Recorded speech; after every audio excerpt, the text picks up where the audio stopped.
Hello, Mary. How are you? What's going on? I'm exhausted. I was all over today.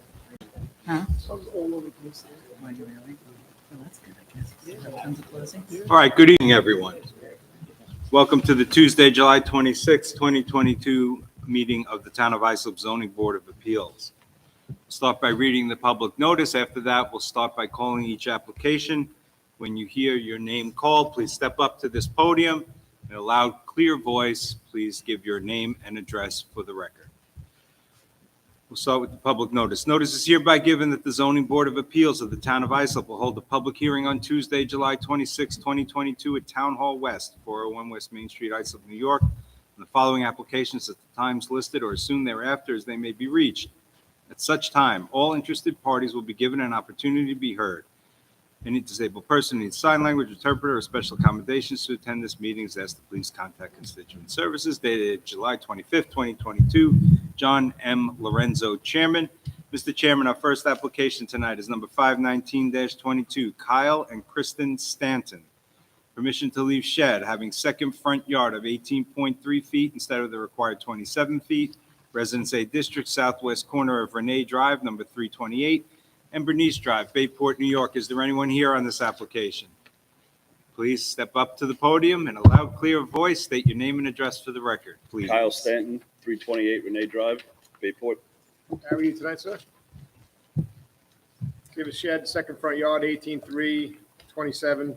Seems de minimis. It's blue light, right there. It's 33%. 33%. It is. Planning recommends that the shed be granted. All right. Does anyone wish to be heard in this application? Does the board have any questions? Mr. Wex, I'll take a motion. I'll make a motion that we grant the application. All in favor? Application granted. Have a good night. Thank you. Next application, number 520-22, Carl J. and Bonnie J. Longpre. Permission to leave above-ground pool having side yard of 9.1 feet instead of the required 10 feet, and to leave shed 13 feet behind the front line of the dwelling instead of the required 20 feet. Residence B District, west side of Oak Neck Road, number 415, 240 feet north side of 4th Street, West Islip, New York. Ma'am, your name and address for the record, please. Bonnie Longpre, 415 Oak Neck Road, West Islip. How are you tonight? Fine, thank you. You have a pool a little too close, above-ground pool, and a shed not far enough behind the front line of the dwelling. It appears, though, that from the aerials that it's been there since about 2004, Or longer. probably longer than that. Code changed after that anyway, it'd be from 10 to 20 behind the front line of the dwelling. So, does anyone wish to be heard in this application? Does the board have any questions? Mr. Wex, I'll take a motion. Mr. Chairman, I'll make a motion that we grant that. All in favor?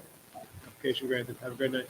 Next you. application, number 521-22, Michael and Julianne Savarese. Permission to use dwelling for two-family, family use only pursuant to Islip Town Code, Section 68-419.1, Residence AA District, north side of Percy Williams Drive, number 15, 268.56 feet west of Suffolk Lane, East Islip, New York.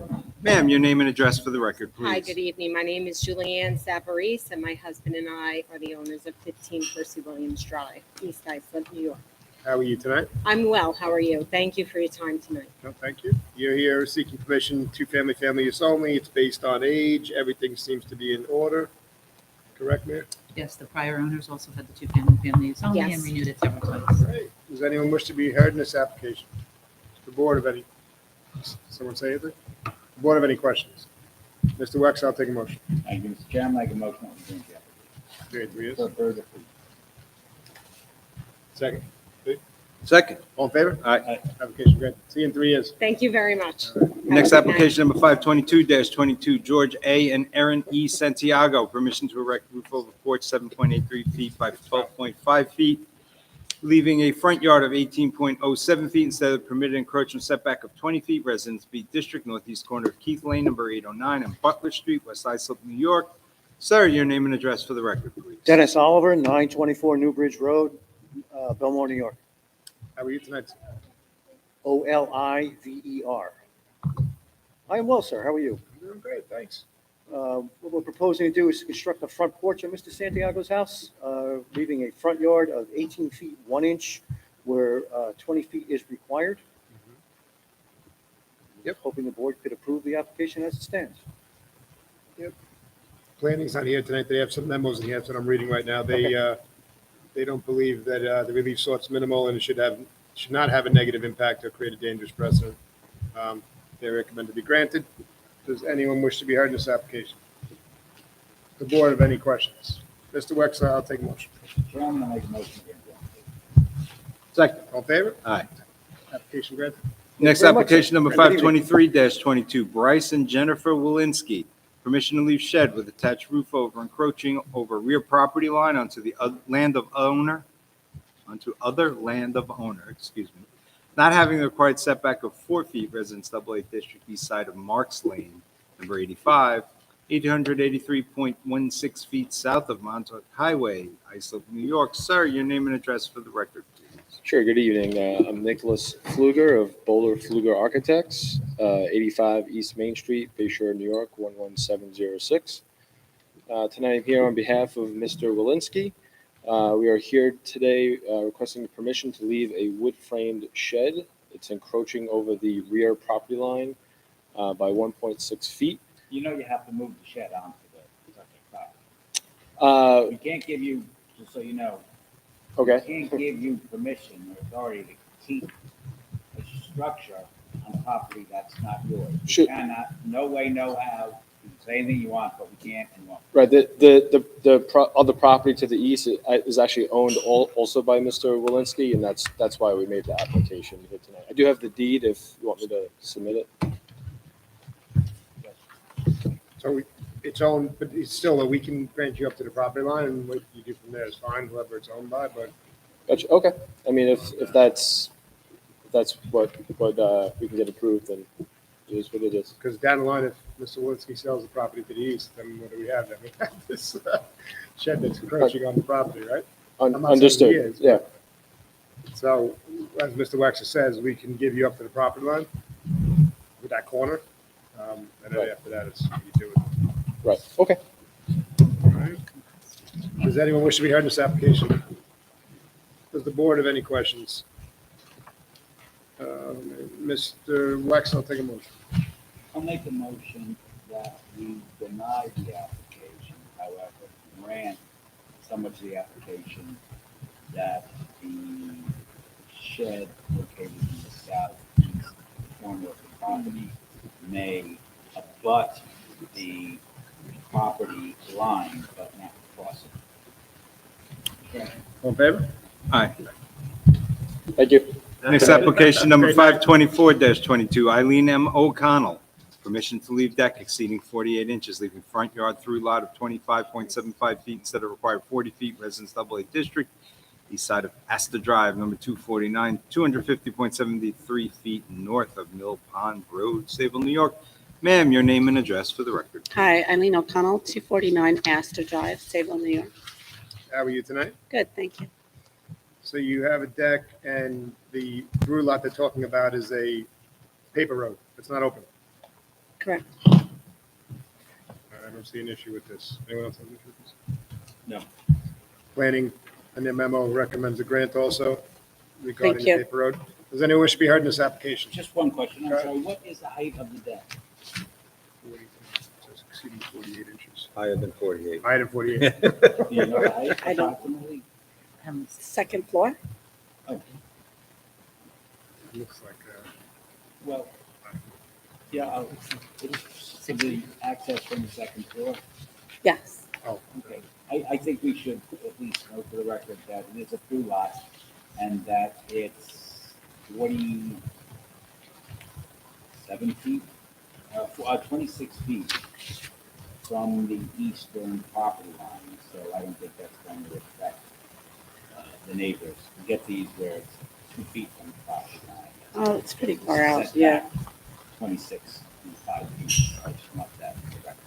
Great. Thank you. awesome. Does anyone else wish to be heard in this application? Does the board have any questions? Mr. Nicole, I'll take a motion. Thank you. Second. All in favor? Aye. Application granted. Have a good night. It's a smart move, though. Get out while you can. Next application, number 525-22, Robert Joseph Ferrugia. Permission to leave in-ground pool having a rear yard of 13.6 feet instead of the required 14 feet. To leave pool patio on rear property line not having a required setback of 6 feet.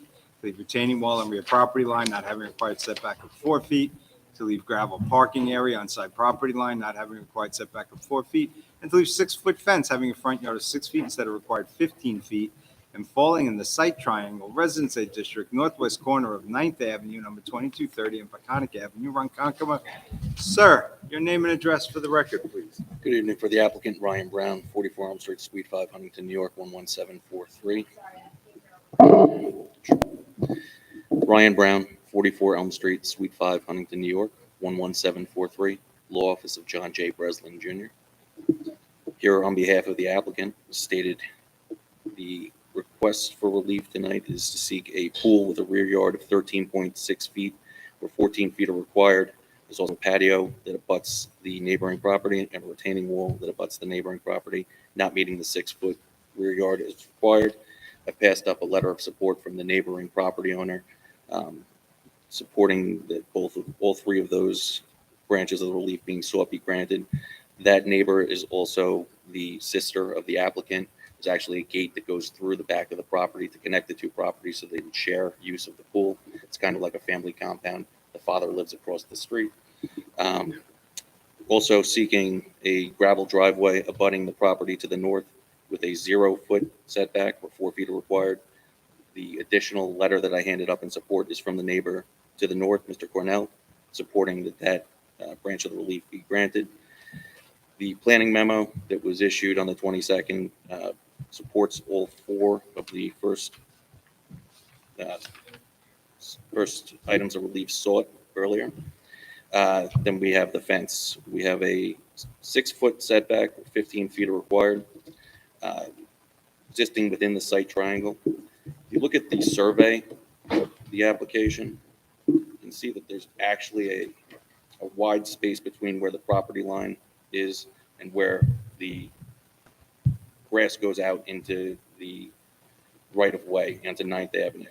On Peconic Street, it's pretty much in line with the actual property line, but again, 9th Avenue extends a significant amount into the right-of-way, which is probably why the fence company put the fence where it did. You can also see that at the corner of 9th and Peconic Street, they angled the fence, and it's about 30 feet up from the corner that they angled it to allow for better sight lines around that corner. So, Mr. Brown, just to let you know, as you probably know, Mr. Reddy, because you've been here a few times, Mhm. I don't think I've ever seen this board vary anything in a site triangle. Probably don't. Understood. So, excuse me? Understood. Yeah, so however, if they wrote this application stating that it falls in the site triangle, however you get that out of the site triangle, I think the rest of the application is de minimis, you relief sought, but in the site triangle, I've never seen this board, and then maybe Vinny or Nope, Someone I can- agree with you, Mr. Chairman. give me some 100%. more info. I don't know how we passed that. So, on that whole situation, so just to let you know on that moment. I was expecting that, but got to do my job for my. I understand totally. I just wanted to let you know. You can keep going. Sorry to interrupt you. Based upon that, I would respectfully request that the board grant the relief being sought tonight, based upon the suggestions from planning, as well as the support letters from the neighbors. Great. And as Mr. Brown stated, planning has a memo regarding the de minimis, most of the application, which de minimis, they do recommend that the site distance triangle be denied. Does anyone wish to be heard in this application? Does the board have any questions? Mr. Sullivan, I'll take a motion.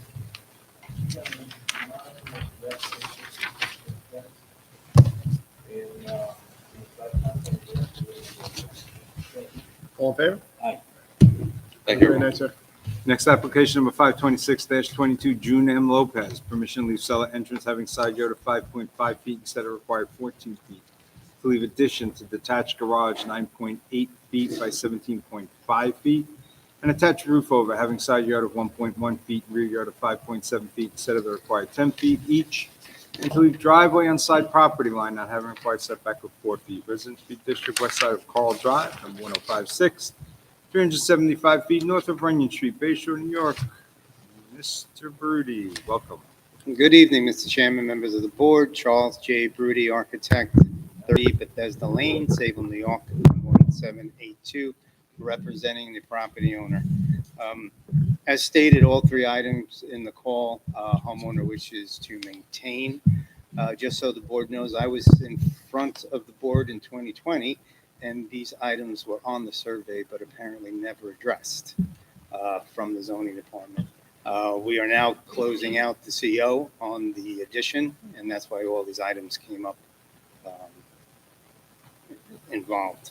With regard to the garage, I have an older survey that the section that they're asking in question here was already on there, and this is going back to 1989. So there was an enclosure there, and then for whatever reason, it was shown differently on the survey. But again, back in 2020, when I was here, it was existing on the survey, but unfortunately not addressed. So planning's memo does agree with your findings that it has been increased, but it's been this larger since at least 1980 based on aerials. That's what she states. Correct.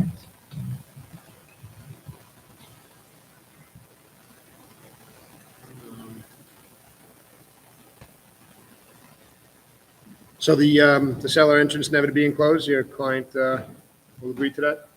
They will agree to that. Yes.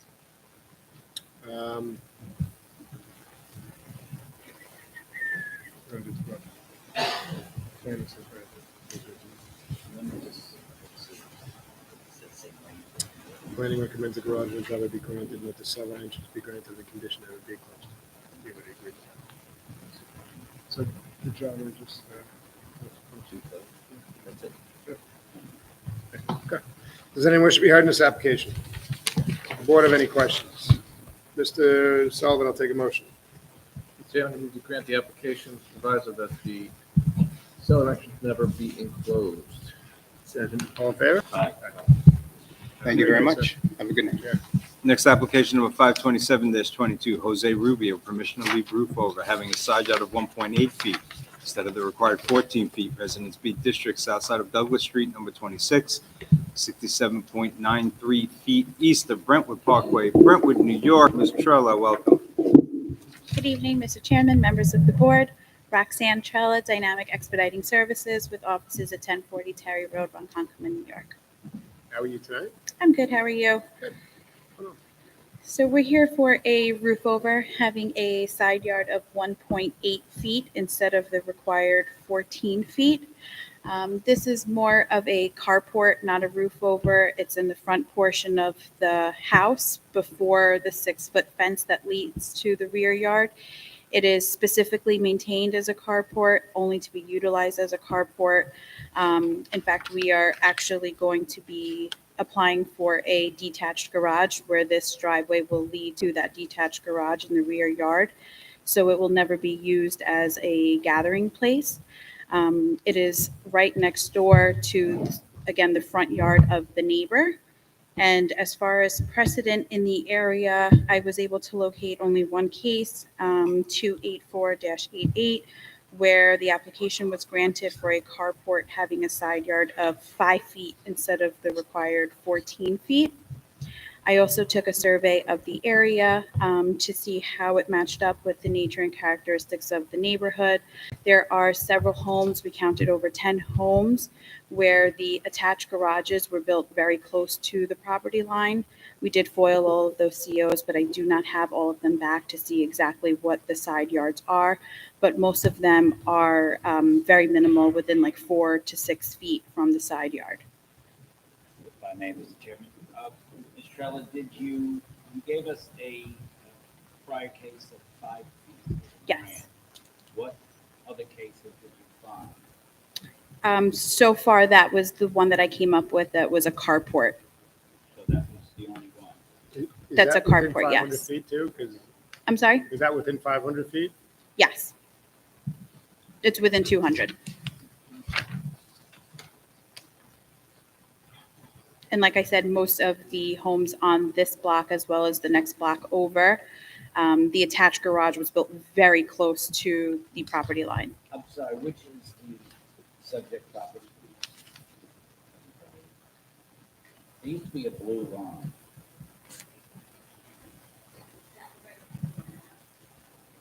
That one right there?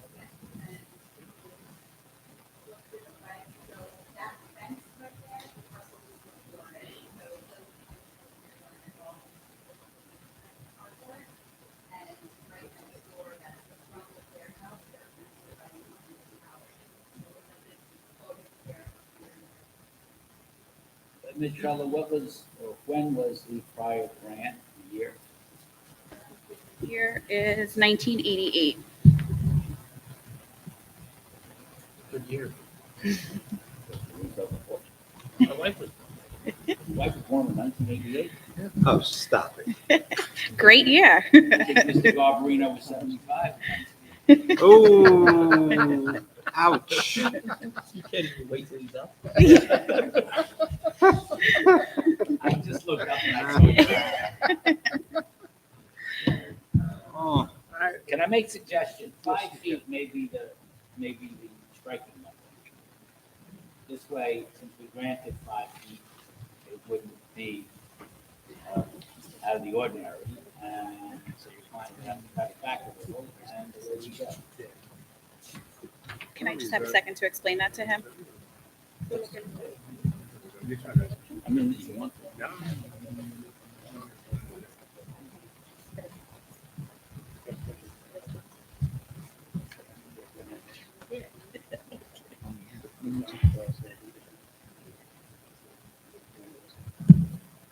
He'll accept that condition. Great. Does anyone wish to be heard in this application? Does the board have any questions? Mr. Nicolia, I'll take a motion. Motion to reserve. No, he's on. Oh. All right, motion to grant the application, oh, I'm sorry, motion to deny the application and instead grant 5 feet instead of 1.8. Second. All in favor? Aye. Thank you. Have a great night. Next application number 528-22, Hunter Wagelai. Permission to leave one-story addition 14 feet by 26.2 feet, having side yard of 12.9 feet instead of the required 18 feet. Total side yards of 27.7 feet instead of required 36 feet. Roofed over porch having a front yard of 33.8 feet instead of permitted encroachment of 34 feet. Shed having a side yard of 1 foot instead of required 2 feet. Not having required 20 feet behind the front line of the dwelling. Driveway on side property line instead of required 4 feet. To leave detached garage 30 feet by 30 feet, having a rear yard of 9.2 feet instead of the required 10 feet, and a height of 14.9 feet instead of permitted 14 feet. Residence AA District, east side of April Lane, number 257, 572.54 feet north of Academy Street, Bayport, New York. Ms. Trella, good luck. Does anything comply on this application? Very minimal relaxations. Yeah. Good evening, Mr. Chairman, simple members of the application. board. Roxanne Trella, Dynamic Expediting Services with offices at 1040 Terry Road, Ronkonkoma, New York. How are you again? I'm good, thank you. Okay. So I think I'm just going to go item by item. It would be the easiest way to do this.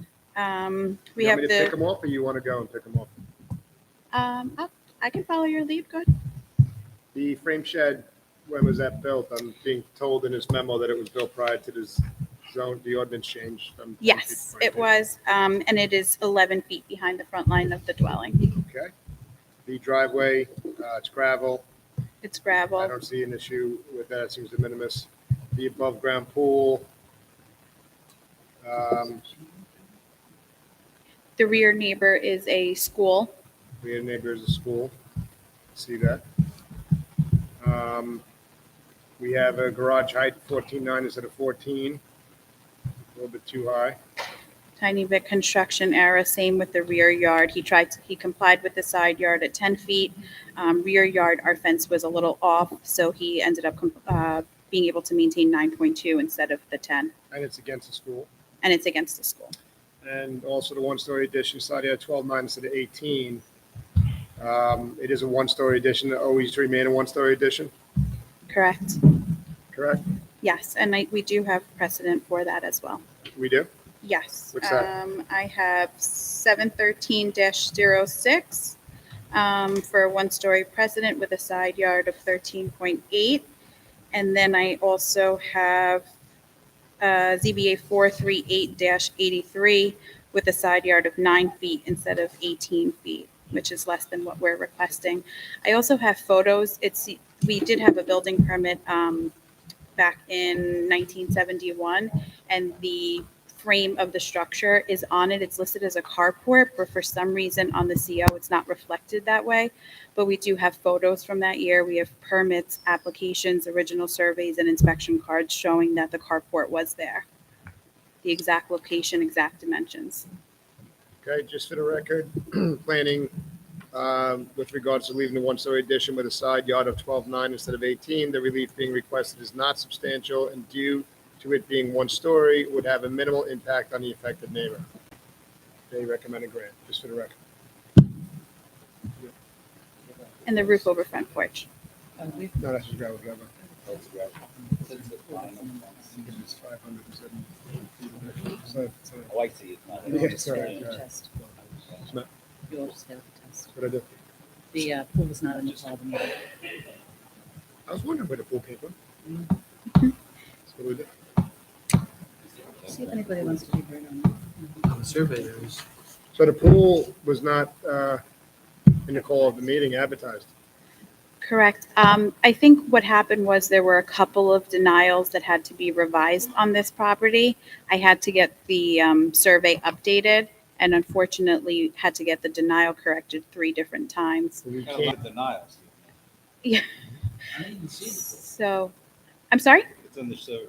It's on the survey and I have a photo if you'd like to see it. I know, but I'm looking at the product provided by the town. Those, I think, only go up to 2020, and the pool is less than 2 years old. It is an above-ground pool. I don't believe we can, if it's not advertised, I don't believe we can vote on it, Kim. No, it's not. It would be ultra virus, is that the word? So do they, That's we send fancy it, with we the send back. it, do we send it back? We advertise it a whole time I don't mind. for the pool? So That's fine. we can vote on the rest of the application, you're gonna have to come back to the pool once it's advertised properly. Okay, but would he have to reapply unless, So Sarah makes the point. We should ask the She's the boss, hold on. Does anyone wish to be heard on this application? Just ask. No one wishes to be heard? Mr. Chairman, I also, just you had, when we were going down the list, we left off the roof over front patio, What? the roof over the front porch. Has a front yard of So you 33.8. have another one that wasn't in the call? No, it wasn't the No, call. We I just didn't left hear it the off call. My on the bad. list when we were going through it. So, Very de minimis, 33.8 instead of 34. 34, yeah, that seems de minimis also. Shed, 1 instead of 2. So what would you prefer? Would you prefer to walk away with advertised being granted and come back with a new application for the pool? Or you want us to hold off on everything? If we were to hold off, would we get a short adjournment so that it could be re-advertised? October, November. But it's not stopping them I'm from using only the kidding. I pool, have no idea. right? Is anything gonna change? But we'd have to re-advertise it anyway, so it's gonna take a couple weeks to re-advertise, right? What are So we, 5-6 weeks? probably looking September-ish, September. right? I would think. Maybe August 30, if we August meet on 30. August 30. Dates are in books right now. I'm sorry, my client's actually here. Can I just ask them what they would prefer? Yeah, sure.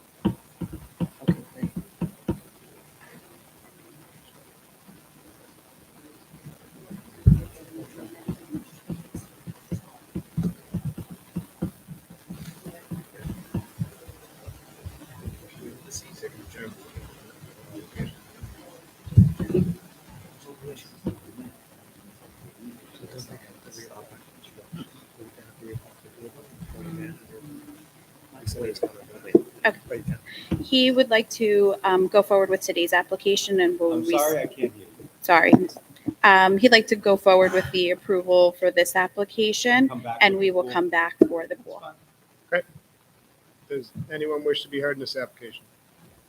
Does the board have any further questions? Mr. Sullivan, I'll take a motion. Chairman, move to grant the application. We got to knock the pool out, buddy. It's not Oh, in it's there. not in Not there. in Never there. mind, you're right. Sorry about That's that. easy. Long day. All second? Who's got a second? Second. All in favor? Aye. Thank See you you. soon. Have a good night. Thank you. Next application number 529-22, Daniel and Heather Garbarino.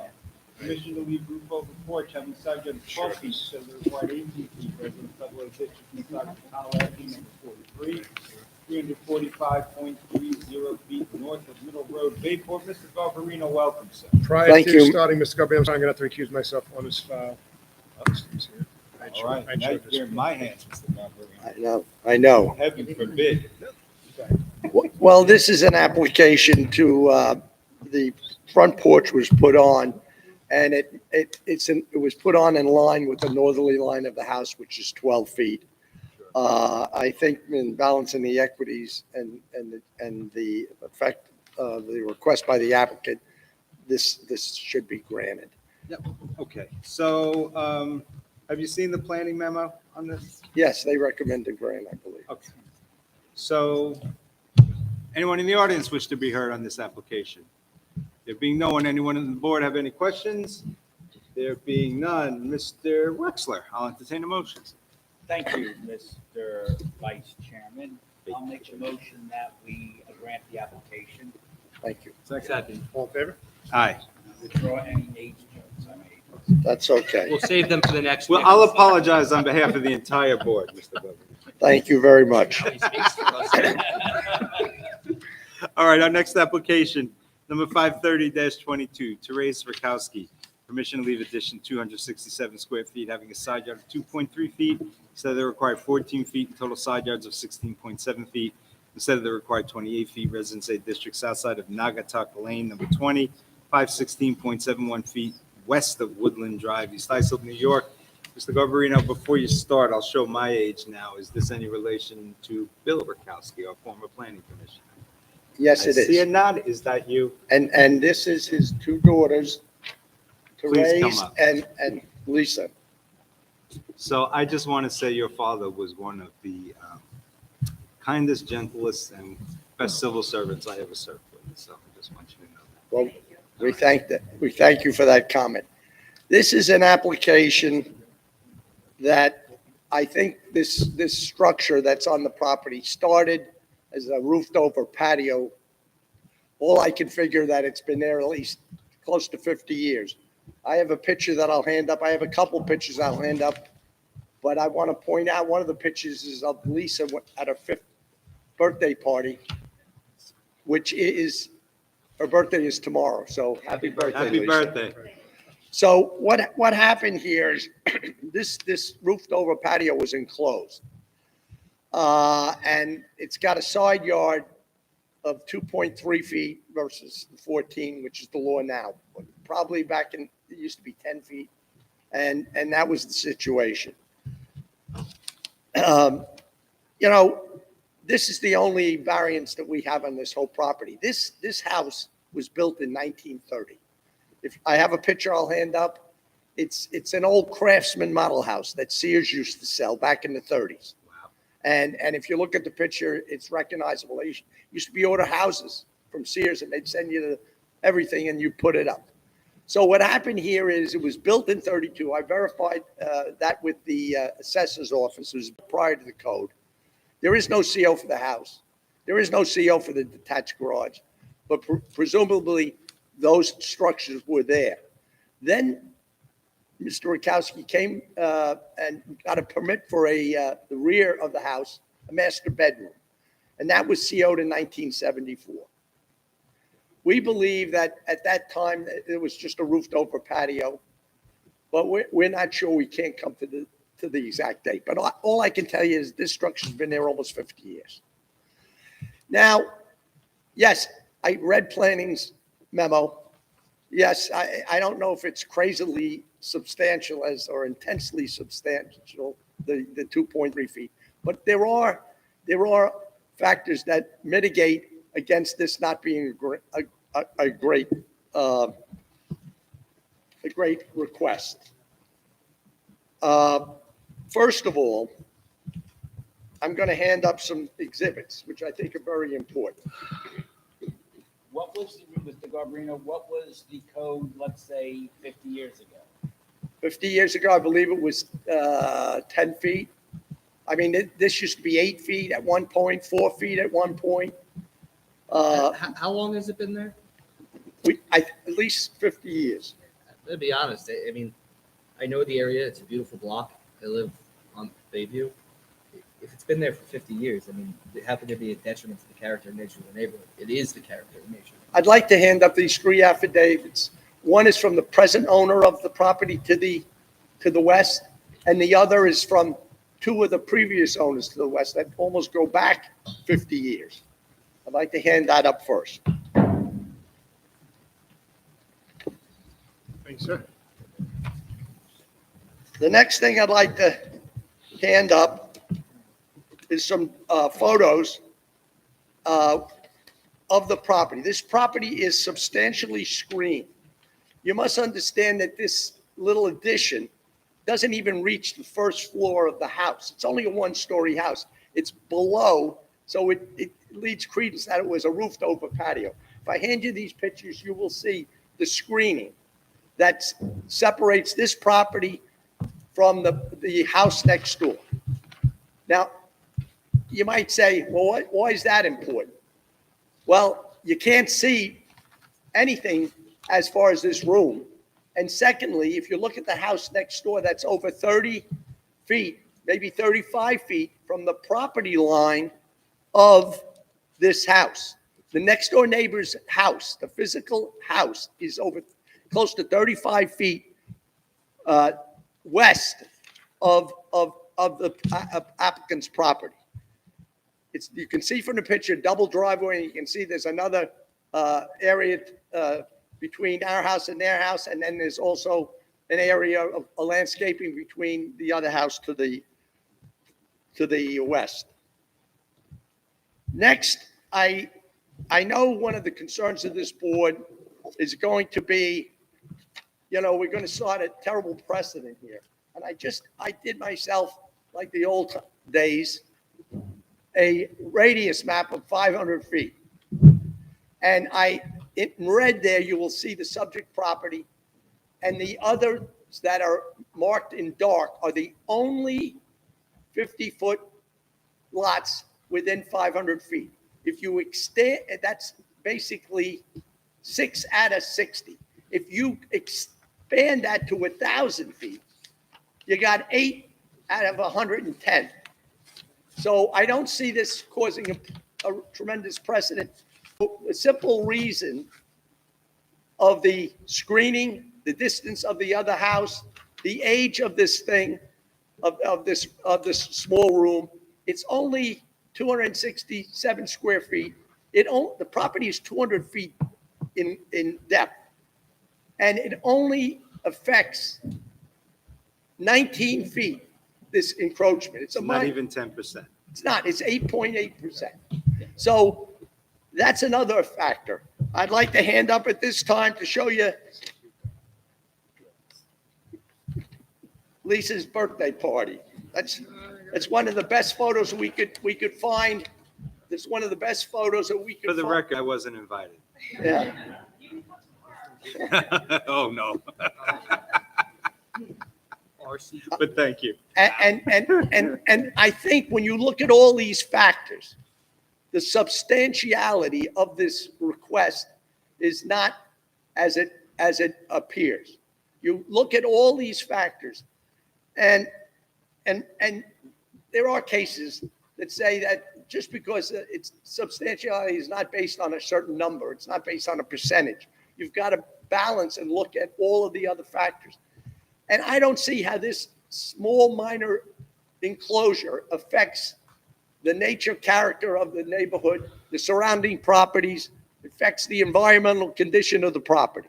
So what you're saying, out of 5 factors, you lose on 2, right? You Right. lose on self-created hardship, and you lose on substantiality, but the rest are overwhelmingly. Well, because, and the cases that I've read say that when you have these factors and the board they're not controlling. The substantiality question is not that. No, right. No one factor is controlling, but you win 3-2 on the face, basically. And from what and you're if saying. this board, we're willing to do, I mean, we understand But this board, if this board is willing to grant this application tonight, we are willing to put a covenant on record, if the board wants, that this structure, and we can identify it by the survey, because we'll attach and record the survey, that this structure, dimensions 19.9 by 12 feet, which is not even the height of, I can reach the ceiling.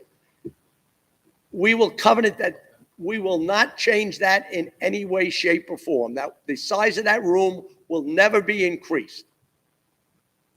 And I know that the board has authority to grant covenants, conditions with their grant that pertain to the property. This is not a covenant that pertains to who owns the property. This is a covenant that pertains to the property itself and the addition. I don't think you need to comment. I think the word's on the balance. I agree. It's up to you guys. You good?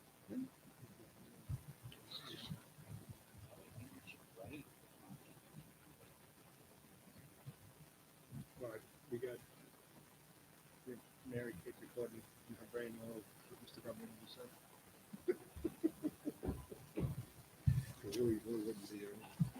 I think whatever we do, Mr. Garbarino, I think we need to write a decision on this, because we wouldn't want somebody coming back. That's why I proposed that we would covenant this and based on and distinguish this case from setting any precedent. First of all, as I pointed out in the radius map, there are very few lots that would come in here.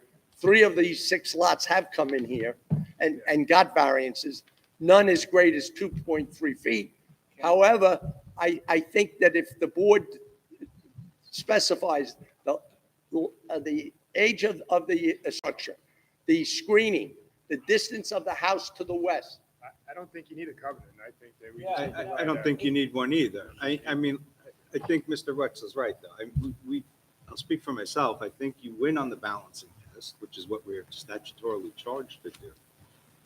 But I think Mr. Wexler's point is well taken, that we should write and make sure that anyone who picks up this decision. Yes, I have no problem with that. That's because of the factors that you put on the Yes. record tonight. I have no problem with that, Mr. Would you Wexler. mind submitting a letter, just giving us bullet points of the factors, so we'll have them in front of us? Yes. And we write on it, so we don't create an area we don't want to go. Yes, Perfect. Thank you. I will do that. What do you need, 2 weeks? No, a week I can Yeah, it get should you. just be bullet points, everything you said and anything else, because and also, if I could give, you don't need legal advice from me, but the de minimis nature of the room. That was my point. If you look at the size of this room and you look from the street to the back, the side yard, 14 feet. 200 feet times 14 is 2,800 feet. This is only 260 feet. No, to me, that's compelling. And the birthday picture. Yes. And also, the addition is in their front yard, and in the neighbor's front yard. So there's no real imposition on the privacy of the neighbor. So you have some time. This is not. Yeah, I can, well, no, give me 2 weeks and I'll get a draft to So you. I think we're going to reserve decision tonight to get your submission, then we'll write the decision. Yes, If not, but you Mr. want to, Garbarino, you did miss one of the 50-foot lots on the radius map. yeah, it's on the one on Bayview. You're the one, yeah. I saw it while I was sitting in The the one that you car. represented me when I bought. Is that, And was when I that? refinanced. I guess you're recusing that. Yeah, I Mr. guess he Nicola. is. Yeah. He is. Thank you. Well, I want to thank the board for their listening tonight. I think that when you do balance the equities, the applicant, really, when you look at this, And there's we no agree. alternative. We just want to make sure that we're not prejudicing ourselves. No, I agree in that. I have no problem. Does anyone wish to be heard in this application? Does the board have any further questions? I'll make a motion to reserve decision. Accused. Thank you. Mr. Collier recuses. All Thank in you very favor? much. Everybody have a good Happy night. birthday. All right, Next happy application birthday. number 531-22, Mariana Perez. Is that? Permission to install in-ground pool inside your 10 feet instead of required 14 feet. Your second-story deck having a rear yard of 16.3 feet instead of 25 feet. And shed having side yard of 1.6 feet instead of required 2 feet. Residence safe district outside of Jim and Road Drive, number 107. 162 feet east of Manor Lane, Bay Shore, New York. Ma'am, your name and address for the record, please. Sure. Tracy Rivera, Tracy's Permits, 80 Terry Street, Patchogue, New York. Welcome. How are you today? Hi. So, like many people during COVID, they decided to put an in-ground pool. And we're here before you asking for a 10-foot side yard and rear yard versus the 14 that is needed. The survey that was submitted shows accurately where the pool is going to be placed. If the pool is any closer to the house and attempting to make that 14-foot side yard setback, we're then going to have to get engineers involved because of the proximity of the digging and the foundation and the pool.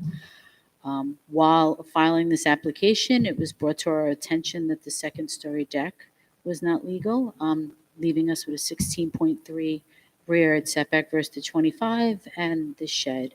I was able to review the planning comments, thanks to Mary sending them over. Thank you, Mary. And I see that they're in favor of the application. I do have an aerial that I can submit if you'd like to see. The only slight concern planning had, even though they were in favor of it, was the second-story deck. You can see from aerials, it is. More than a slight concern, okay? I mean, I speak for myself, I'm Sure. not a fan of second-story decks. Either I'm am not I. a fan of variances of second-story decks.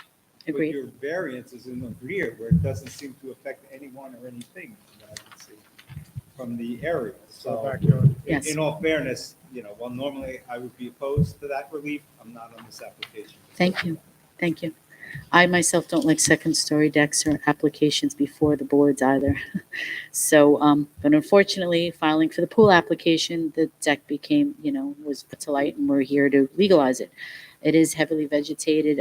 The properties over there are very, very odd. They're not cookie cut. You have one that's larger than the other, and the areas are very strange. With that being said, I don't feel that the impact on this is negative, decreases any values in the property, is detrimental to the area, and definitely conforms because there's other in-ground pools in the area. Any questions the board may have? Does anyone wish to be heard in this application?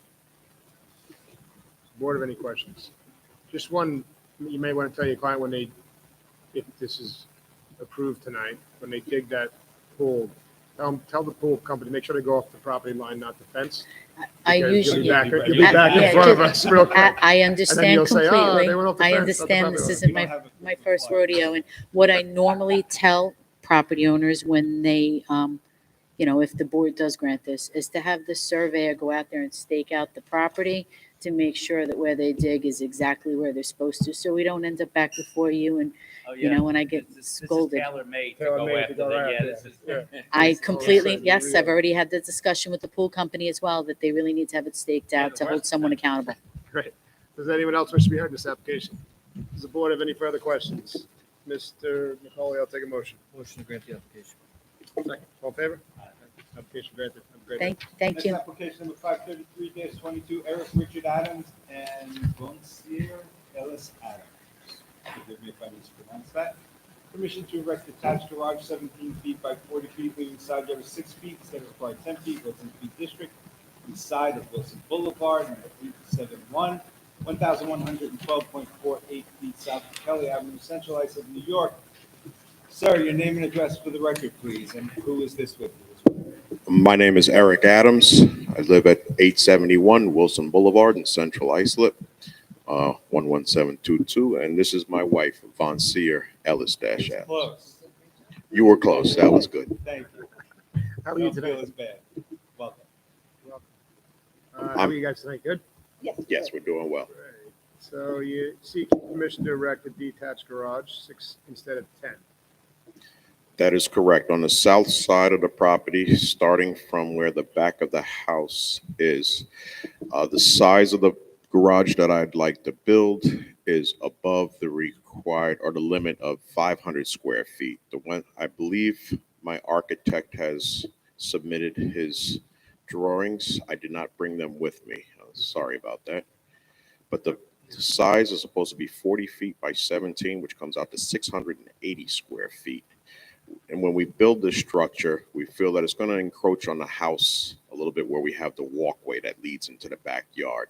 So I'm just asking permission that instead of the 10-foot distance from the south side property line, that you allow me to build it 6 feet from that south side property line. Excuse me? How tall is it? It's, I believe I was told it can only go 15 feet at the peak in height. 14. 14? 14. Okay, So you're complying with height, so it'll be no more than 14 feet. yes. Mr. Adams, one of the concerns that I have is that it's 6 feet at the closest, but it's 40 feet long. That is quite a long wall, that close to the property, that your neighbors on the side, that the south side, would be subject to looking. It's not as though you wanted to put a shed there or a 375-foot shed or whatever. Well- This is 680 square foot garage. It's just that it's 40 feet long. That's concerning to me. I don't know if we have precedent for that either. Well, I work on a lot of my own cars, and I have lawn equipment. Well, no, I understand there's okay. a need. I get it. Everybody has a need. All Nobody right. ever comes before us and say, I really have no need for it. I'm just building a tank. Okay. No, I get it. Cars, we have chicken coops, we have people, whatever, building rocket ships. My concern is, as I said, it's a 40-foot wall. And I don't know if anybody would want that close to the property. Well, if I may add, right now, there is a carport that is at the location where I plan to put the shed. This, Come take a look at this area. sir, Okay. and Perhaps you can address, see, is that what you're talking about, the white top right there? Be careful with the stairs. They're Yeah, not very safe. don't go up.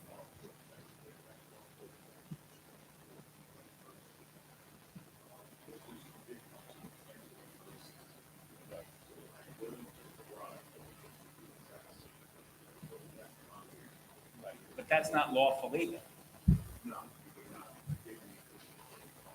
Right. So you're doubling down and going with a bigger structure with walls. Yeah, right. That's all problematic.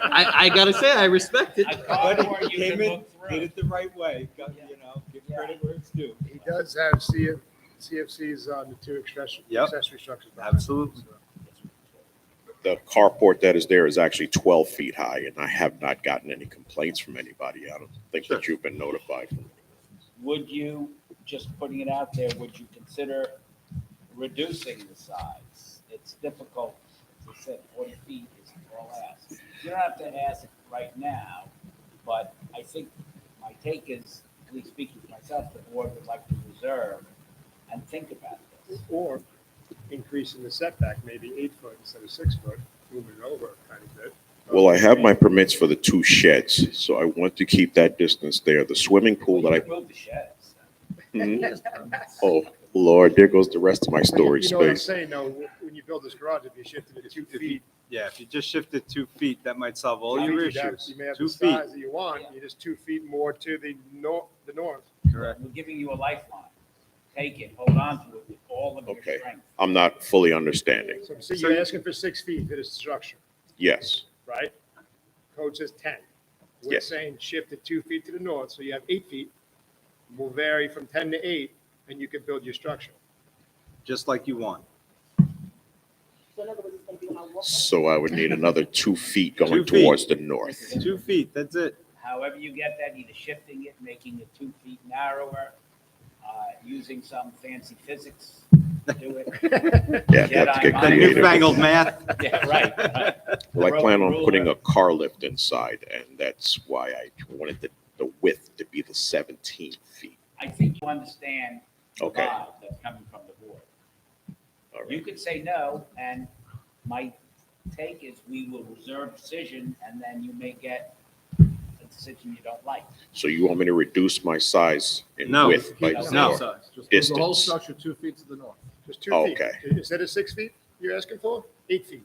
Just shift Okay. 2 feet, that's all Same you size gotta do. structure. So you'll give me 8 feet from the property Yep. line with the size that I'm giving. Okay, I'll go for it. You go for that? Yes. Does anyone wish to be heard in this application? Does the board have any further questions? Mr. Nicole, I'll take a motion. Motion to deny the application with a side yard of 6 feet and instead to grant the application with a side yard of 8 feet. Second. All in favor? Aye.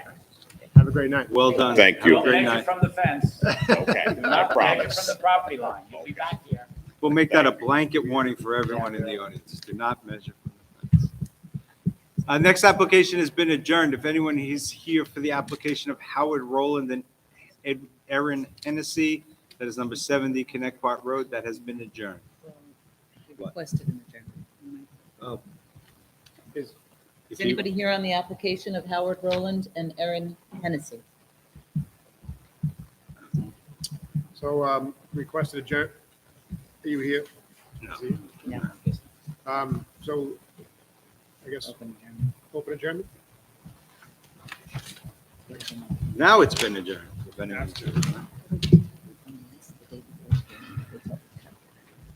Next application number 534-22, Troy McCabe. Permission to erect a one-story addition, 14 feet by 15 feet, leaving a front yard of 28.5 feet instead of required 30 feet, and a second front yard of 15.1 feet instead of the required 22 feet to leave shed having a rear yard of 1.6 feet and roof over, having a rear yard of 0.5 feet instead of the required 2 feet each. Residence 8 District, southeast corner of Cedar Avenue, number 2359, and Bake Street, Honkema, New York. Gentlemen, your names and addresses for the record, please. My name is Joe Walker, Double Check Builders, 270 Ronkonkoma Avenue, Ronkonkoma, New York, 11779. And the gentleman with you? That's the uniform of the day. Yeah, you guys match. Blue shirts, khaki shorts. Mine's black, I think his is blue. We're getting ready for the game, starts at 7:10. Oh, that's right, Subway Series. Last time I was tonight. here, it was the Rangers, so I don't know if you guys are interested in this one. I like hockey better. actually. Sir, your name and address for the record, please. Troy McCabe, 2359 Cedar Avenue, Ronkonkoma. Thanks. Welcome, gentlemen. How are you all tonight? Mr. Chairman, members of the board, we're seeking a variance for a proposed one-story addition. The existing primary front yard is 28.5. That is existing. We're not reducing that. The proposed addition would enjoy a 68.6% degree of compliance with the zoning requirement. The home started off as a bungalow. It was one of the first ones in the area, which accounts for the primary front yard slightly less than what is required. We feel that it would create no difficulty with respect to emergency vehicles or vehicles entering the neighborhood, would not negatively impact property values, and would be consistent with the nature and character of the other structures in the neighborhood.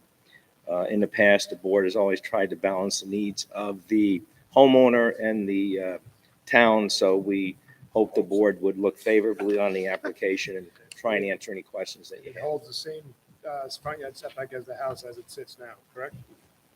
I beg your pardon? It holds the same front yard setback as the house as sits now.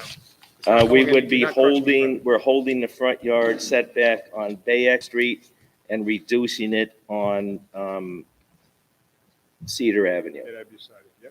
Let me just ask, the Cedar Avenue side, the request is 15 instead of 22.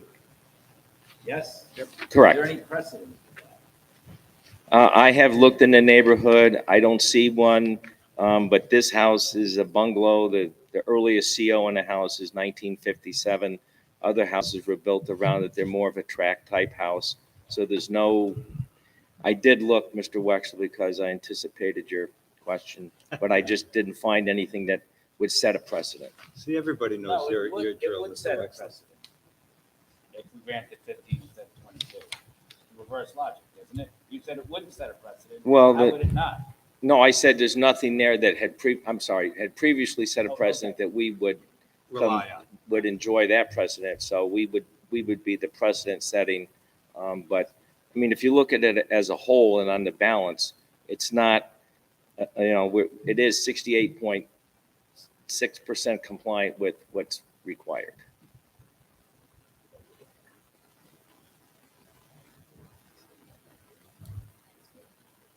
It's an otherwise compliant. Am I crazy? Otherwise, compliant. The second front yard, you just bumped it into it 15 instead of if that were not a second front yard, it would be, it would. Yeah, and look at the one to the south of it, or down, that would be south. Directly south. Yes. Oh. It's on a very small lot. It's a lot, greater density, if you will. Yeah, that's true. Mr. Chairman, if. Hang on a second, sir. Let the chairman do it. Anyone wish to be heard in this application? Can I say something before we take a vote? If you dare. Would you like to say something before we take a vote or no? You starting? I spoke to the homeowner, and if it would be in our best interest, maybe the board would consider a change of the call to, instead of leaving 15.1, we would leave 17.1. I think If that's the a, board may look at it more positively. I think that's a great idea. Well, if Mr. Wexler's on board, so am I. They call me the king of denial. Yes, sir. Or Prince. Prince of denial? All right. Yeah, so if you're looking to amend the call of the meeting, we'll remove the the dimension from the call too, so you can play with the size of it, which way you want to get your side yard that you need. I would just amend it so that the setback on the Cedar Avenue side is, instead of 15.1 would be 17.1 with, that would allow a 12-foot Right, but you don't want to extension. reduce the size of the addition substantially. No. Okay, so the addition dimensions are actually in the call of the meeting. They're Yeah. 14 so by th- 15, so we'll strike those. So we'll strike those. Yes, yeah. thank you. Make a motion to amend the call of meeting, striking the dimensions 14 feet by 15 Second. feet. Also to amend second front yard of 15.1 feet instead of required 22 to state second front yard of 17.1 feet. Second. All in favor? Aye. Does anyone else wish to be on this application? Board have any further questions? Mr. Sullivan, I'll take a motion. Chairman, I move to grant the application as amended. Second. All in favor? Aye. Congratulations. Thank you. Have a good Next evening. application number 535-22 Visa O'Day. Permission to store recreational vehicle in excess of 25 feet in length in front and side yards, Residence Double A District, west side of Pine Avenue, number 1464, 90 feet north of Parkview Way, Bohemia, New York. Sir, your name and address for the record, please, as well as that of the young lady next to you. Yes, good evening, Mr. Chairman, members of the board, Kevin Guilfoyle for the owner, Lisa O'Day, who is here with me tonight, to answer any specific questions the board may have. Ms. O'Day, you stand on whatever side you want. You don't have Okay. to. Thank you. Don't let him bully you into a Yeah, side. never happened. Mr. Chairman, members of the board, before I took this case, I made sure I went down and looked at any other possible options to avoid a variance. If you looked at the survey before you, you will see on the other side yard contains an 8-foot drainage easement, as well as some heavy shrubbery by the next door neighbors. How big is the RV? How big is the RV? Is 33 feet long? 36 feet long. Okay, thank you. Okay. It's currently parked in the side yard, and a little bit of it sticking out beyond the front envelope of the house, probably about 5 feet, where it currently is. Lisa, the owner, had purchased this RV back in October of 2020, prior to the code change. At that point, before she brought it home, she had the driveway expanded with gravel, had the sprinkler lines moved, and the property leveled off on that side. She hooked up electrical outlets charging on the side of the house there on that particular side. And then when the code change came about in July of 2021, she was unaware of that, and she had gotten a summons from the town, to which that was satisfied. Correct. Mr. So- Guilfoyle, well, I'm sorry, go No, ahead. please, you were first. The town, it's a rather new code. Correct. Provision, and the town said 25 feet. Apparently, they didn't want everybody to have huge SUVs or RVs in their front yard. Correct. Aren't we going to just take the code, and I don't think it's 2 years old, and toss it out the window and say, who cares about 25? Well, not Now necessarily it's- now it's tossing out the now it- window, Wait, but- wait, you gotta let me finish. Okay, I'm Now sorry. it's 36 feet. How do we not just eviscerate the code? What is that telling? Well, prior to the code change, wasn't it, the side yard was allowed? So what you're saying is it's a non-conforming use? Be honest with me, I saw this case, I was scratching my head. How am I supposed to substantiate a non-conforming use for an RV in a parking situation? Because, well, you would do it by testimony. I just, yeah, I You'd disagree say it with was that. there prior to the enactment of the Correct. code change. Correct. You would produce evidence that would tend to demonstrate that. Okay, I can. By disinterested parties, you know, I mean, But it's, we just had this last week or 2 weeks We ago. did. And we have this is, I think, only the second RV case that's come up because the code's. I understand that, but in all, My question is, again, I may have a different point of view than the rest of the board, it's movable. It's not a structure that's there, maybe we should research it. I don't know if you can okay. grandfather a movable structure. That's an interesting point, Mr. Wax. I don't think, Very then you interesting. move it here. I understand that. No matter where you put it, up, it's grandfather. Look, I disagree. I do not like the idea of RVs in the front yard, but at the end of the day, I mean, it was there legally prior to the enactment of the code. Is there an amortization schedule in the code? Not as far as I see. I can offer for the record the date the vehicle was purchased, the date it was registered. It's a New York State registered vehicle. Where are you? If you're going to take the non-conforming use tack, you would want to re-advertise this and come back with some witnesses. Just my feeling, you could do whatever I'll you also feel. tell you, I'm sorry, finish. We all understand non-conforming use. That's like the bungalow that was built in 1927. Mhm.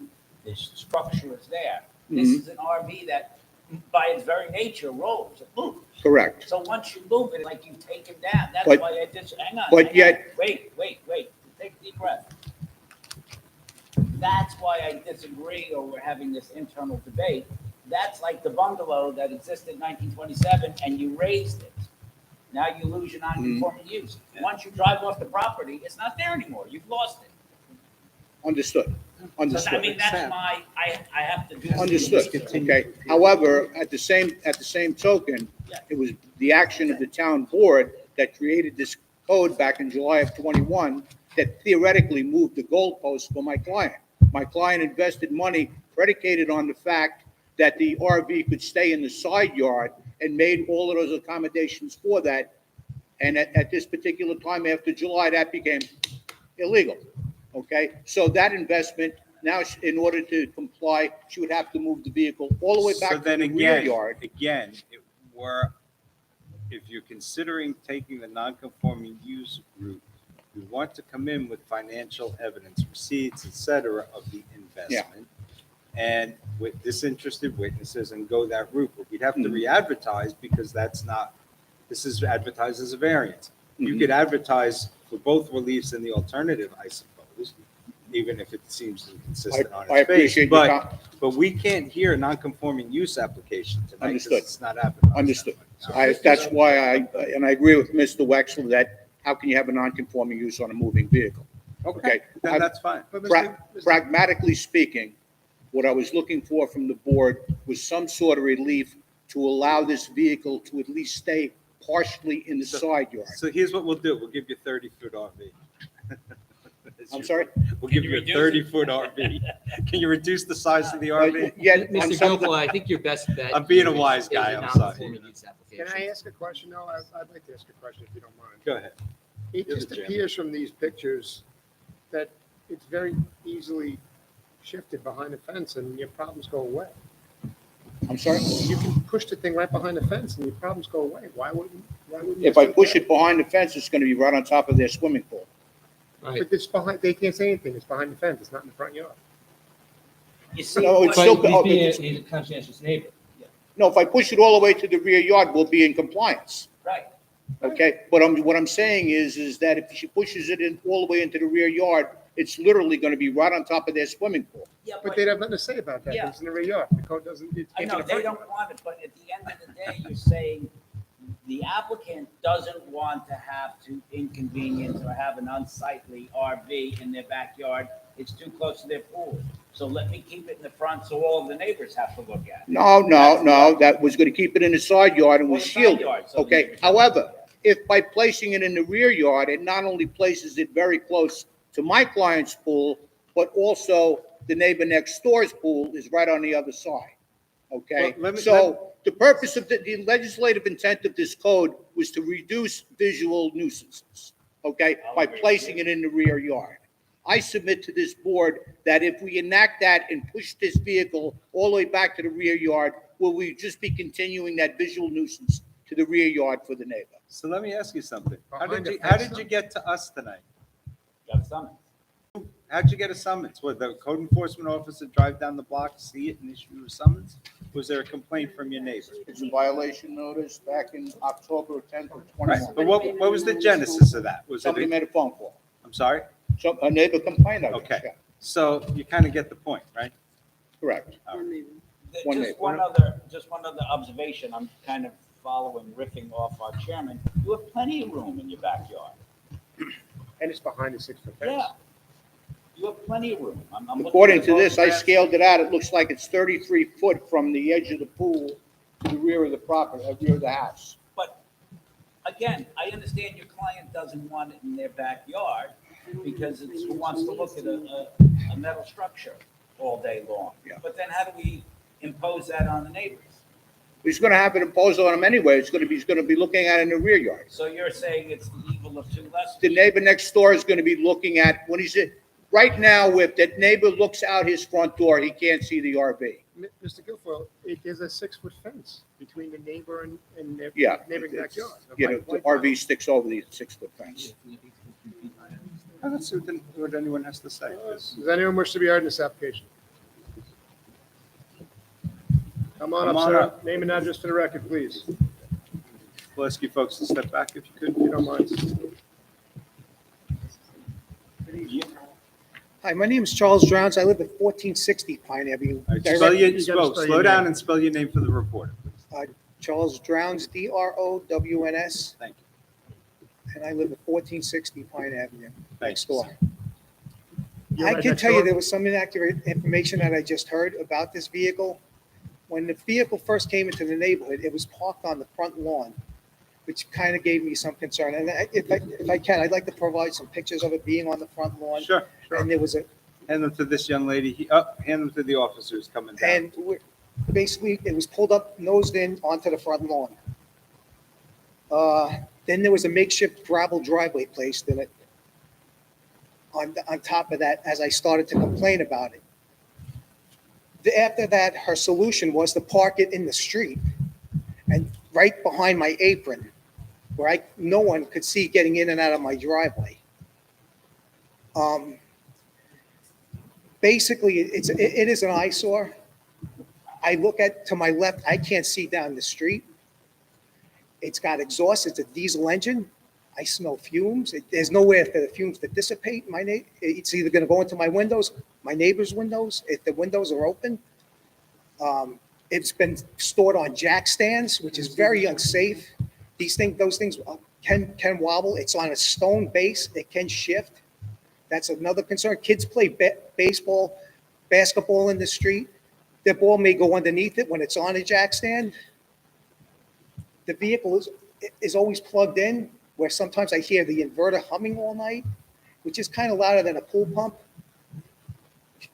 She's had people stay in the vehicle on the weekend, which is, I mean, is this an Airbnb? It's the size of a dwelling. It's actually 40 feet long with the basket on it, according to the specifications on the vehicle, and it's 8.5 feet wide, along with 14 feet high. It almost reaches the peak, the ridge of her home. It's just an eyesore in the neighborhood.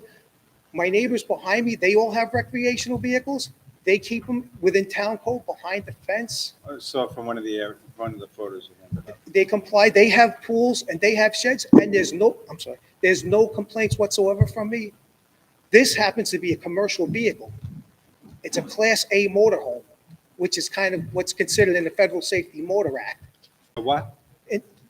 with the Federal Safety Motor Guide, this is classified as a commercial vehicle, a Class A motorhome. Well, some places, it's my understanding, some places you need a commercial driver's license for them, other places you do not. Exactly, and that's It's kind not of where consistent across from state to state. it is a safety, I No, I- possess a commercial driver's license. Point's taken. I ride past these things, and I wonder if people have a commercial driver's license. You heard my questioning of the applicant. My question is, why should you be compelled to look at this every day? That's what, exactly. Like having a bus parked in the neighbor's front yard all day. It's not going it, well, we'll go, but, all right, I'm good, thank you. Thank you, sir. Thank you, thank you. Does anyone else wish to be heard in this application? Does the board have any further questions? Mr. Sullivan, I'll take a motion. Make a motion to reserve decision. All in favor? Aye. Thank you. Let's give our application reserved. We have 62 days by law to render a decision. Thank you. Thank Appreciate you. your time. Thank you Thanks. for your time. Next application was previously adjourned from June 21st, 2022, number 456-22. Brian and Rosie Rosenthal, permission to leave stable with roof overhang, having a side yard of 8.1 feet and rear yard of 8.5 feet instead of required 10 feet each, to establish accessory apartment pursuant to Isom Town Code Section 68602, Residence AA District West side of Roma Avenue, number 24, 798.05 feet south of Connecticut Avenue, Central Islip. Mr. Dunn, welcome, and if you could you remind us as to why this was adjourned last time? Good evening, everybody. Michael Dunn, architect at 256 Orinoco Drive in Brightwaters. How are you, sir? How's everybody doing? Doing great. How are you? This was adjourned because we were waiting for engineering review of the driveway, and we did get a letter from engineering saying that it was okay. Thank you. So we have an I'm apartment. old, I forget. 645 square feet and driveway will be modified to comply, as it says here. So you guys modifying it to comply to it?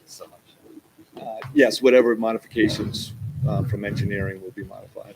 Stable roof overhang, 8.1 and 8.5 instead of 10. And everything else is in line with the, with what? Oh. Does anyone wish to be heard in this application? Come on down. Name and address for the record, please, and if you could speak slowly into the microphone, because we have terrible acoustics in Town of Islip. 720, a new record, I Mr. know. Chairman. I'm tired today. You slept, that's right. Hello. I found this on the web. My name is Randy Marquis. I live at 28 Roma Avenue, Central Islip, New York. I am the last house on a dead end. The Rosenthals are my only neighbor. Marquis. And this is my husband, Lawrence Menny. How are you? So we come before you because the Rosenthals clearly did not follow any of the zoning policies. And I would like to go through that with you, okay? They built an illegal apartment and a barn, and they're currently in violations. Just speak real close to the microphone. I'm sorry. You can pull it, They you can pull built- it down. Too short. Gotta grow. Gotta grow. They built an illegal apartment and they put up a barn without any codes being followed. They never filed for a permit. They never came before the zoning board. They never asked us if we even cared. We didn't even know until we got the letter that we had a say in any of this. They have a tenant currently living it. When they first moved in, they had a ranch house. They added an entire second floor on top of the ranch house. The accessory apartment has one way up and one way down to the best of our knowledge, which does not have a second egress. I'm sorry, I'm Yeah, going too fast. I mean, in fairness, Um, there's another department of the town that inspects for that. That's not before us. So, Okay, just so you know, but thank you. that's fine. The other part of this is that they put the barn up and they say that they only have a slight overhang that's out of code. That being said, they built a 3-stall barn on a property that's only allowed 2 stalls. They put up a shed attached to that. On top of that, they put a shed up along my property line to house all the things they need. They cleared all the property to do this. And that being said also, they put in fence lines. The fence lines, the paddocks for the horse, the corral. I'm sorry, I'm nervous, which is directly on our property line, As well as the driveway. So, as well as the driveway, which is directly, Which interferes with our driveway. In other words, here's my driveway, here's your driveway. so just to let you know, we only can vote and decide on stuff that's in front of us in the application. So the only thing that's in front of us is this I just don't understand how they can apply for an apartment, a variance to put an apartment in that they already put in and have rented. Well, multiple people around the town at some point get caught and then have to come and get an illegal. But that's my point. Our biggest concern is, how do I know that the electric in this house was done by a licensed electrician? How do I know if it was done properly, it was never inspected? How do I know There's an inspection structurally? process from the building department. And has called any a of that taken certificate. place? It's called the certificate of compliance.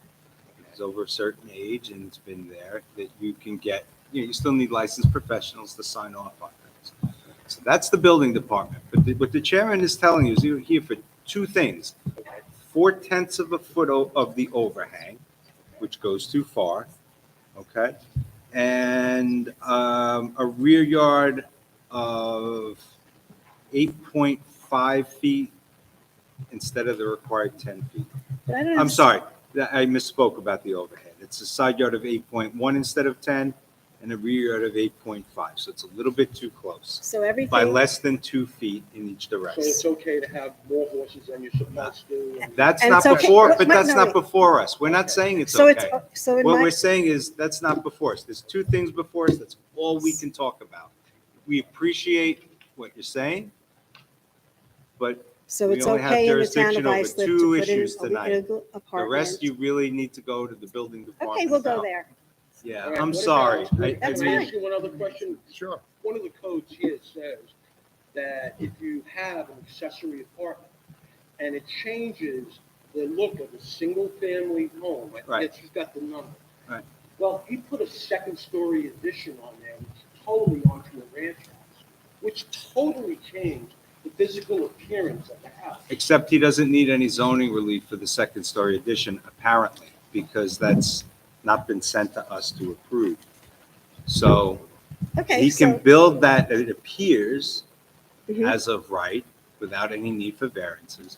And anything you can build as of right like that. so we you can would then take put this up the with the town apartment of in, Islip's provided building it department is Meets what all the you're other telling us. requirements. So we're in the wrong place. No, you're in the right place and we hear you loud and clear. There's other stuff in other places too. We only Oh, can do okay. so much. Right. We only can see I and hear what's in got front you, of us, yeah. so. Okay, And there is a CO here for one-family dwellings and one story, and in addition to the one-family dwelling, doesn't say anything on the CO regarding the second story. so We in can't other do words, it's anything. being We heard, but understand what not you're in, saying. being heard, but not in this. We can't do anything about it. I got it. My We got biggest it. fear is We understand. Yes, of course, of course. Fire, the And our own- inability of any fire truck getting down street, all the garbage he parks in the street. Yeah, no, Okay. all good Thank you. points. Thank Thank you. you. Have a good night. Thanks for coming out and thanks for your patience. Does anyone else wish to be heard on this application? That's reserved. Yes. Come on down. No problem. Have a great night. We just need one at a time though to speak. Name and address for the record. It's loud and clear. So we Hi can there, hear my you. name is Denise Ryder. I live at 16 Roma Avenue. My property is directly behind the Rosenthal's property. I just want to say Ryder, R-Y-D-E-R, like the trucking company, no relation. Their property is beautiful. It is well kept. We're talking about the overhang of the barn being 1.5 feet too far out. It's to my property. It's fine with me. It looks beautiful and it's well maintained. And I think the other neighbor on the other side, which is here, would agree. That is perfectly fine with us, and they keep everything beautifully. Thank you. Thank you for your words. Thank you. Come on down. Name and address for the record, please. Hi, my name is Pat Schweikert. I'm at 20 Roma, SCHWEICKERT. I'm at 20 Roma. I'm directly next to Brian and Rosie. So I am the neighbor who is most affected. I see the apartment when I look out my window, and my barn is right next to their barn. I have absolutely no objection to this application. It's been a big improvement since they moved here. The place is immaculate. The barn is immaculate. I have absolutely no complaints. I think they are an asset to the neighborhood. Great. Thank you so much for your words. I appreciate it. Be careful walking out. Does anyone else wish to be heard in this application? Mr. Dunn, would you like to say anything further? No, that's it for me. All right. Board have any further questions? Mr. Nicolia, take a motion. Motion to grant the application for the accessory apartment for a period of 3 years and to grant the balance of the application. Second. All in favor? Aye. Aye. Opposed? You opposed? I thought, I thought we were I thought reserved. they were gonna reserve. Too. I didn't hear that. I'm That's sorry. okay. Motion- Don't worry about it. Motion to reserve. No, it's fine. We made the motion. We did what we No, we did. didn't vote on it. Right. Oh, I thought we did. withdraw my motion to approve and make a motion to reserve. Second. All in favor? Aye. Application reserved. Next application, number 536-22, Kevin G. O'Neill. Permission to erect second-story addition, leaving side yard of 13 feet instead of the required 14 feet.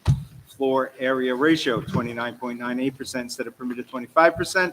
And to leave shed having side yard of 0.5 feet instead of required 2 feet, and 16.5 feet behind the front line of the dwelling instead of the required 20 feet. Residence B District, west side of Carl Drive, number 1026, 332.5 feet north of Babe Ruth Street in Bay Shore. Who knew? Mr. Dunn, welcome back. Good evening again. The part of the call with the shed, he's okay with that to be removed. So any of the setback and anything with the shed, we will have that removed. Okay, Mr. Chairman, then I'll make a motion to amend the call to omit that portion, which is to leave the shed having a side yard of 0.5 instead of 2 feet and 16.5 feet behind the front line of the dwelling instead of the required 20. Second. All in favor? Aye. So he is planning a second story on his existing one-story house. We are keeping in line with that one side yard, so it's 13 instead of 14. We're going straight up with that new second story. We did keep the upstairs to the right square footage to keep it under 30% FAR. So we are asking for 29.98%. Well done, sir. Well done. And you have precedent for the side yard setbacks also. I'm reading the memo here.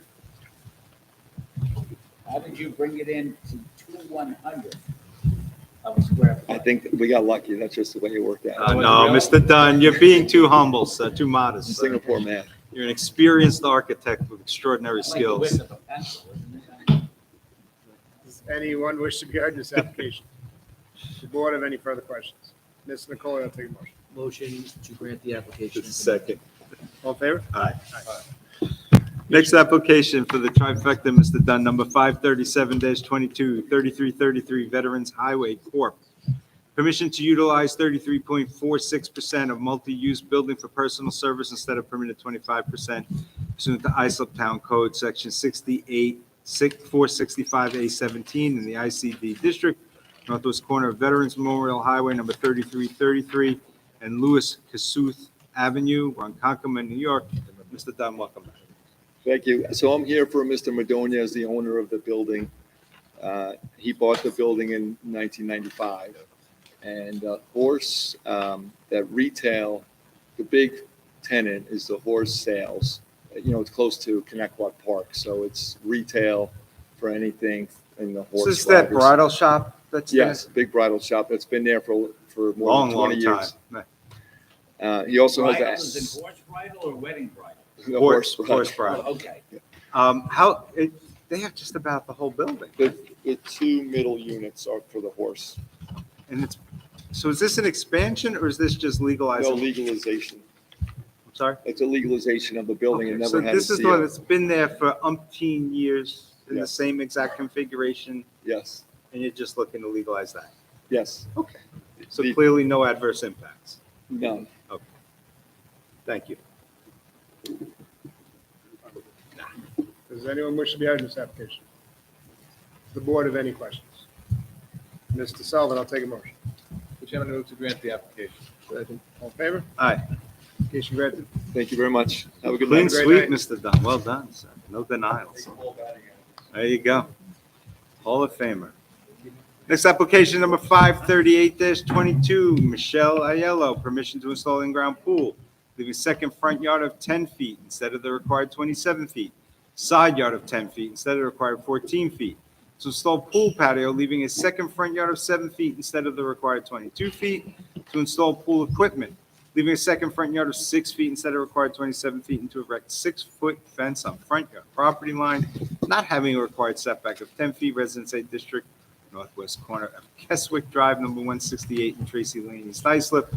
Ma'am, welcome. Your name and address for the record, please. Good evening, Christina Bravin, Morano Expediting, 2938 Hempstead Turnpike, Levittown, New York, Suite 212, agent for the homeowner, Michelle Aiello. Right. Okay, so we are proposing an in-ground pool, 16 by 32 feet. It's irregular in shape. In the rear yard of this irregular lot, as you can see from the overhead view, it is a corner lot. The house is situated off to the side, making this nearly impossible for them to place the pool and equipment without coming to some sort of, to the board for some sort of variance. So the pool is essentially in line with the south side foundation wall of the home. The neighbor to the north also has an in-ground pool holding 10-foot setback, so we do feel it's in keeping with the area. Is that by variance and grant of this board? We weren't able to get a request on it in time to verify that, so I would ask if planning has that information, but that pool's been there. Do you have the CO for that property? I do not have the CO for that All right, property. let no. me ask you this. The pool and equipment, is that on the side of the corner of the triangle closest to the neighbor's pool? It is closest to Tracy Lane, the budding neighbor's driveway. The proposed pool equipment. All right, I see. Thank you. I'm sorry. No problem. So you never inquired, I'm just trying to find out, you never inquired whether or not the property to the north was a grant? The pool looks awfully close, both property lines. We did not have time to inquire I mean, on that, what no. I'm saying is, to me, that would be extremely important information to know. I mean, your client wants something similar. If we granted it, I think that would augur well for your client. And if they're illegally, then it's a nullity. That's why I'm curious. You don't know the answer. I don't have the answer. We could obtain that if that's, had to get an extension on that. I would ask if planning has that handy, if they had any feedback on this application. We don't have, receive it. Okay. So we have a decision that's cited in the planning department memorandum, which is now before us on the screen, 166 Keswick, that granted side and rear yards of 10 feet each. Is that the neighbor's property or something? So the subject parcel is 168. So yeah, and it would be that the is neighbor. 166. Oh, there you go. Thank you. Look at that. Mr. Wexler just lightened your workload tonight. Excellent. Not in my nature to do that, gentlemen. Oh, you were Totally the by, chairman. You were it the was chairman of that definitely, one. But you were absent. Oh, wait, was I the chairman? Yes, you were absent. you were I absent didn't, that day. you scroll, I didn't sign that, did I? Ooh. Ah. What do you know? It's a damn fine application. You can sign this one. Reasonable relief. All right, thank you. Any questions from the board? Anyone in the audience wish to be heard on this application? Mr. Chairman, you want to take the vote? You keep going. All right, there being none. Entertain a motion from Mr. Wexler, the Chairman Emeritus. Thank you. I will make a motion to grant the application. All in favor? Aye. Opposed? None. Application granted. Mr. Chairman, our next application is number 539-22, Denise Schrang.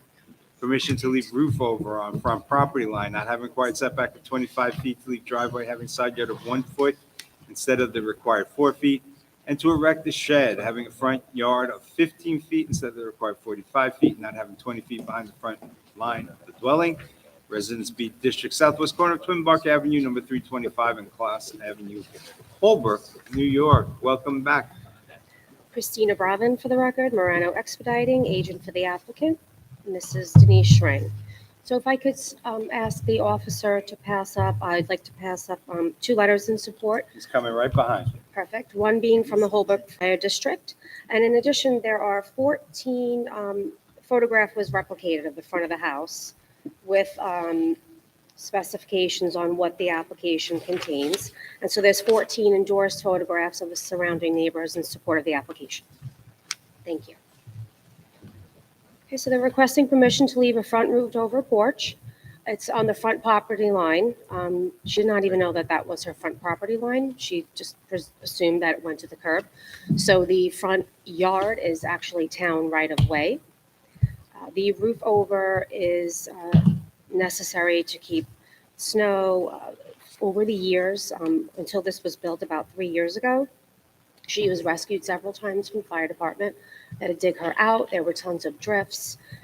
She has undergone several surgeries, has multiple health conditions that leaves her rendered to a wheelchair. So this roof over actually covers the paver ramp.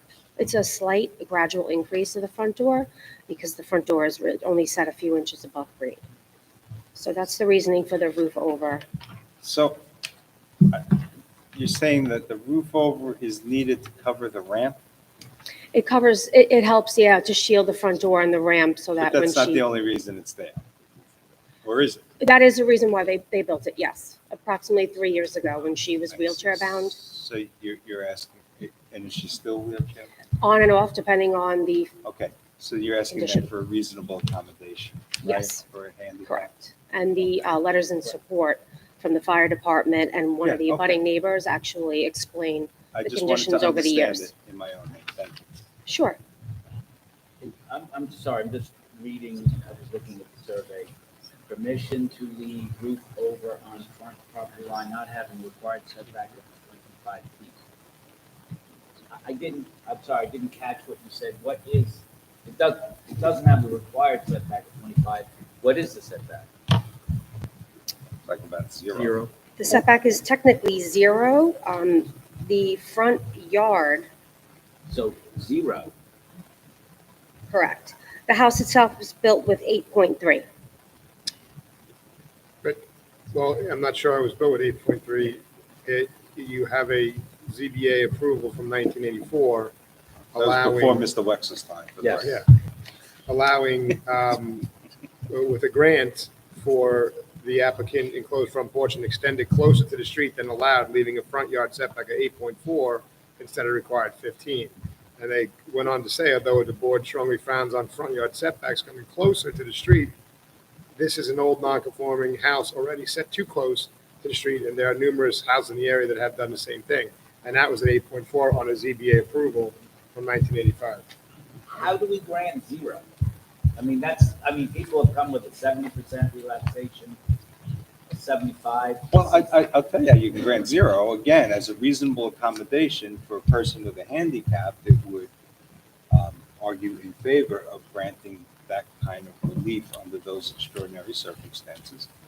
And that's in compliance with any number of FHA and ADA decisions in the federal courts, right? And plus, it's not necessarily an extension. I It's don't just know a how we- roof over. I don't know how we grant 0, the relief. We just did earlier tonight. A 0? Yeah, you encroached on the neighbors, on the adjoining parcel. Yeah, but remember? that was And we a gave shed. 0. That was a shed. That wasn't. Okay, this is a roof over. Okay, well, Yeah, we may see it differently, but Yes. that's the way I see it. reasonable men. Neither of us are reasonable, however. Never to be enclosed, Ms. Morano? We would accept that as a covenant, yes, never to be modified or enclosed. And if it should be in, disrepair, it'd stay the exact same if it was ever needed to be repaired. Mr. Wexler would like to No, discuss no, it further. I mean, Okay, I don't I'm just need saying, to- I'm just trying to be. no, I understand. I appreciate I don't need to kind of add to our burden of reserved decisions. There's only one person that complains about those. Okay. Couldn't get that number quick enough, could you? All right.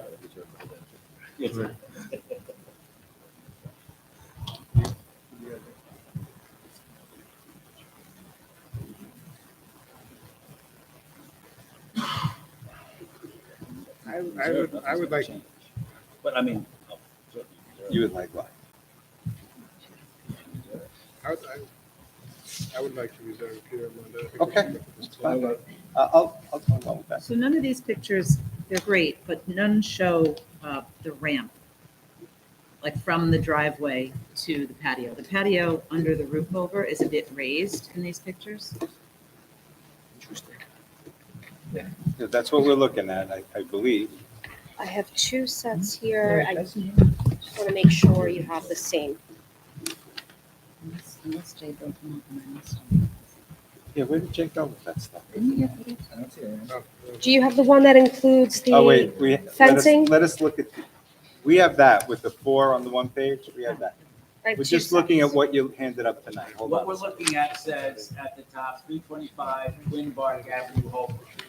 Yes? Okay, let me submit another set for you. It might be a little bit better. This one doesn't show a ramp. Like the opposite, shows the edge. It's very difficult to tell that it's a ramp, it's pavers. And as I mentioned earlier, the front door is only approximately 6 inches above grade. So it's just such a slight gradual increase as you go toward the front door from the driveway. It's hardly visible or detectable at all from the street, that it's a ramp. I don't know, maybe I'll ask Mary, why is this written up as a ramp? I've never seen a ramp that wasn't on an It wasn't incline. written up as a ramp, the testimony spoke of a ramp. Oh, But I see there in that picture, it comes down to grade and meets the concrete driveway. it is ramp-like. It's round. It It's just ramp-like. looks like, Incline ramp-like structure. I don't know if this is Nicolot. Does anyone wish to be heard in this application? Does the board have any further questions? I'll make a motion to reserve the decision. Second. All in favor? Aye. Application reserved, we have 62 days, as you know. We'll do the best we can, get to you as quick as we can. Thank you. All right, have a good night. Next application number 500-22, Jennifer Steckel. Permission to elevate dwelling, leaving front yard of 17.1 feet, instead of required 25 feet, side yard of 9.6 feet, instead of required 10 feet. To elevate decking, leaving side yard of 6.2 feet, instead of required 15 feet. To raise non-conforming accessory dwelling, leaving side yard of 2.4 feet, instead of required 10 feet. And rear yard of 7 feet, instead of the required 25 feet. And to raise decking accessory to cottage, leaving side yard of 2.6 feet, instead of the required 15 feet. Residence BAA District, east side of Sexton Walk, number 33, 90.85 feet north of Fire Island Lighthouse, Robbins Rest, New York. Sir, ma'am, your names and addresses for the record, please. Cedric Legray, architect. Cedric Legray, Legret, architect, P.O. Box 261 in Ocean Beach, New York, 11770. How are you? And ma'am, your name and address, please. Jennifer Stackel, 85 4th Avenue, apartment 3DD, New York, New York, 1003. Welcome to Iceland. Good evening. What we have here is a legal non-conforming dwelling that was a sandy damage, and we're finally ready to lift the structure. So we would be leaving pretty much everything in place, just at a higher elevation. Yeah, much easier.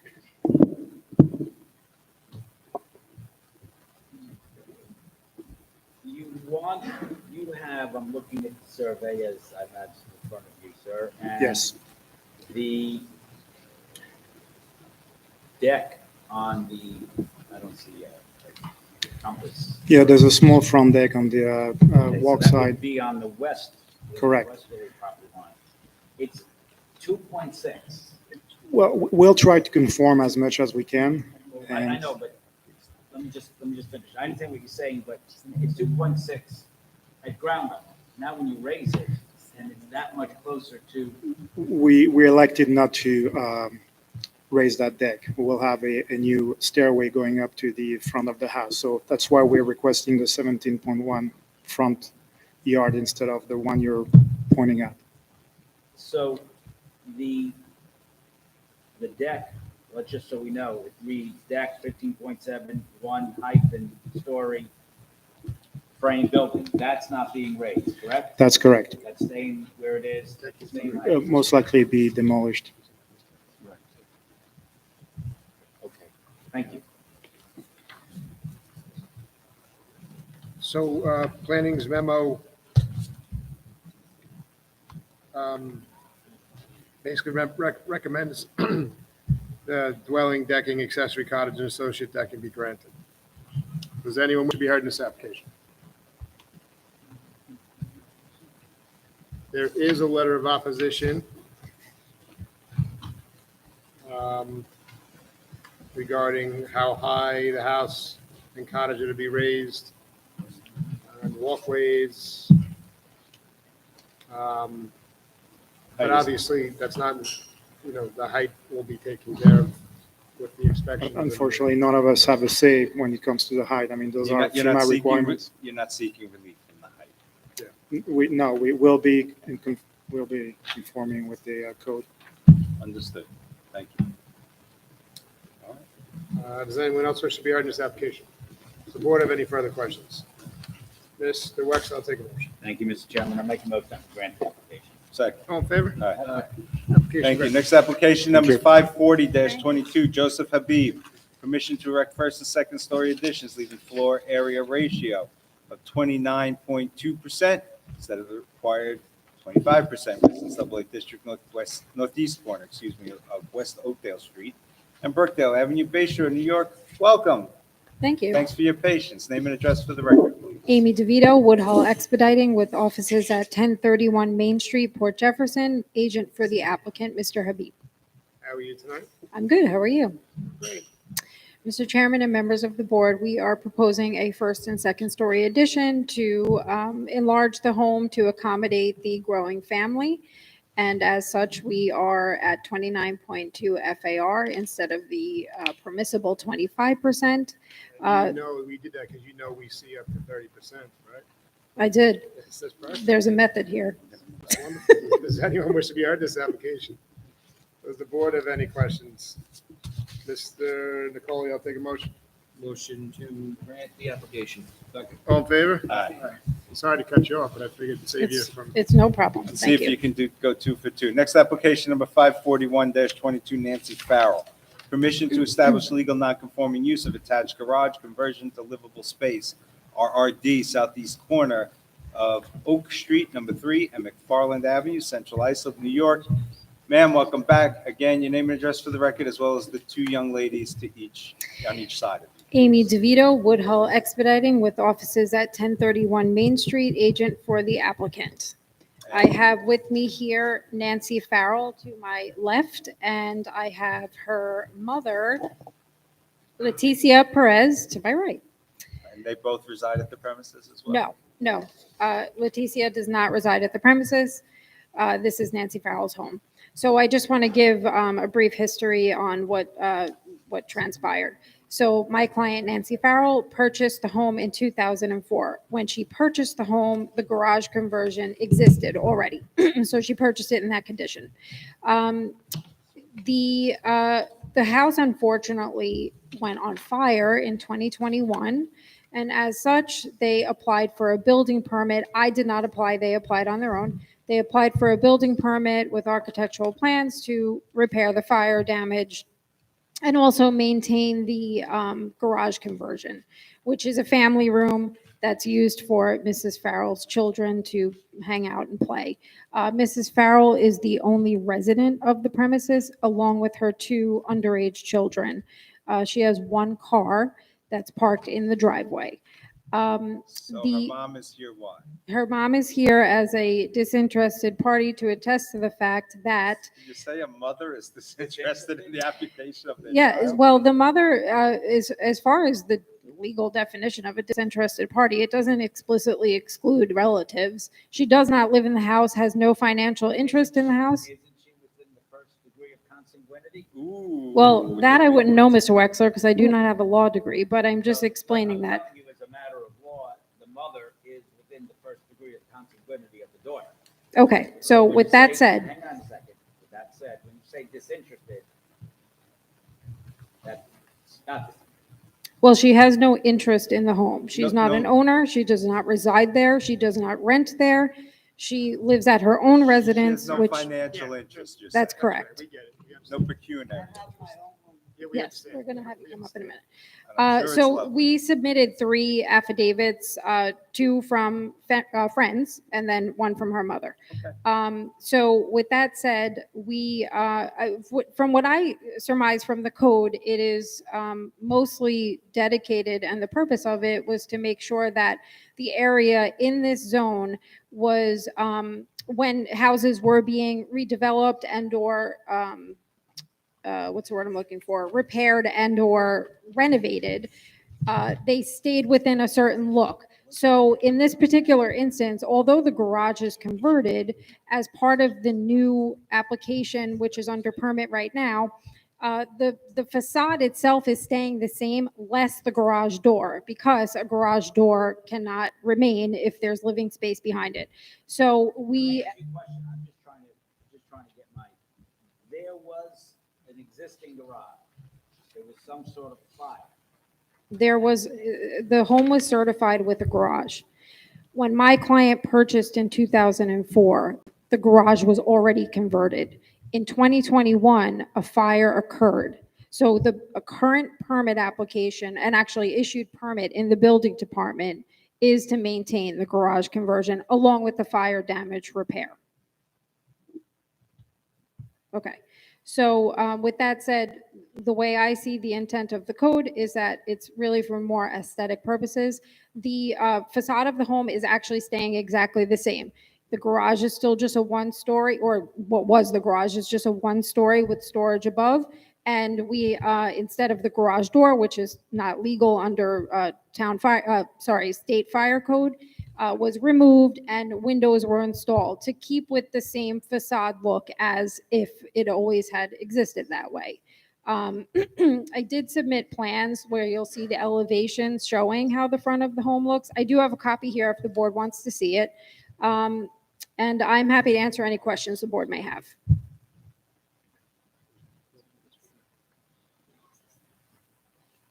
Maybe I can ask, excuse me, this is a side yard setback of 16.4, am I reading that correctly?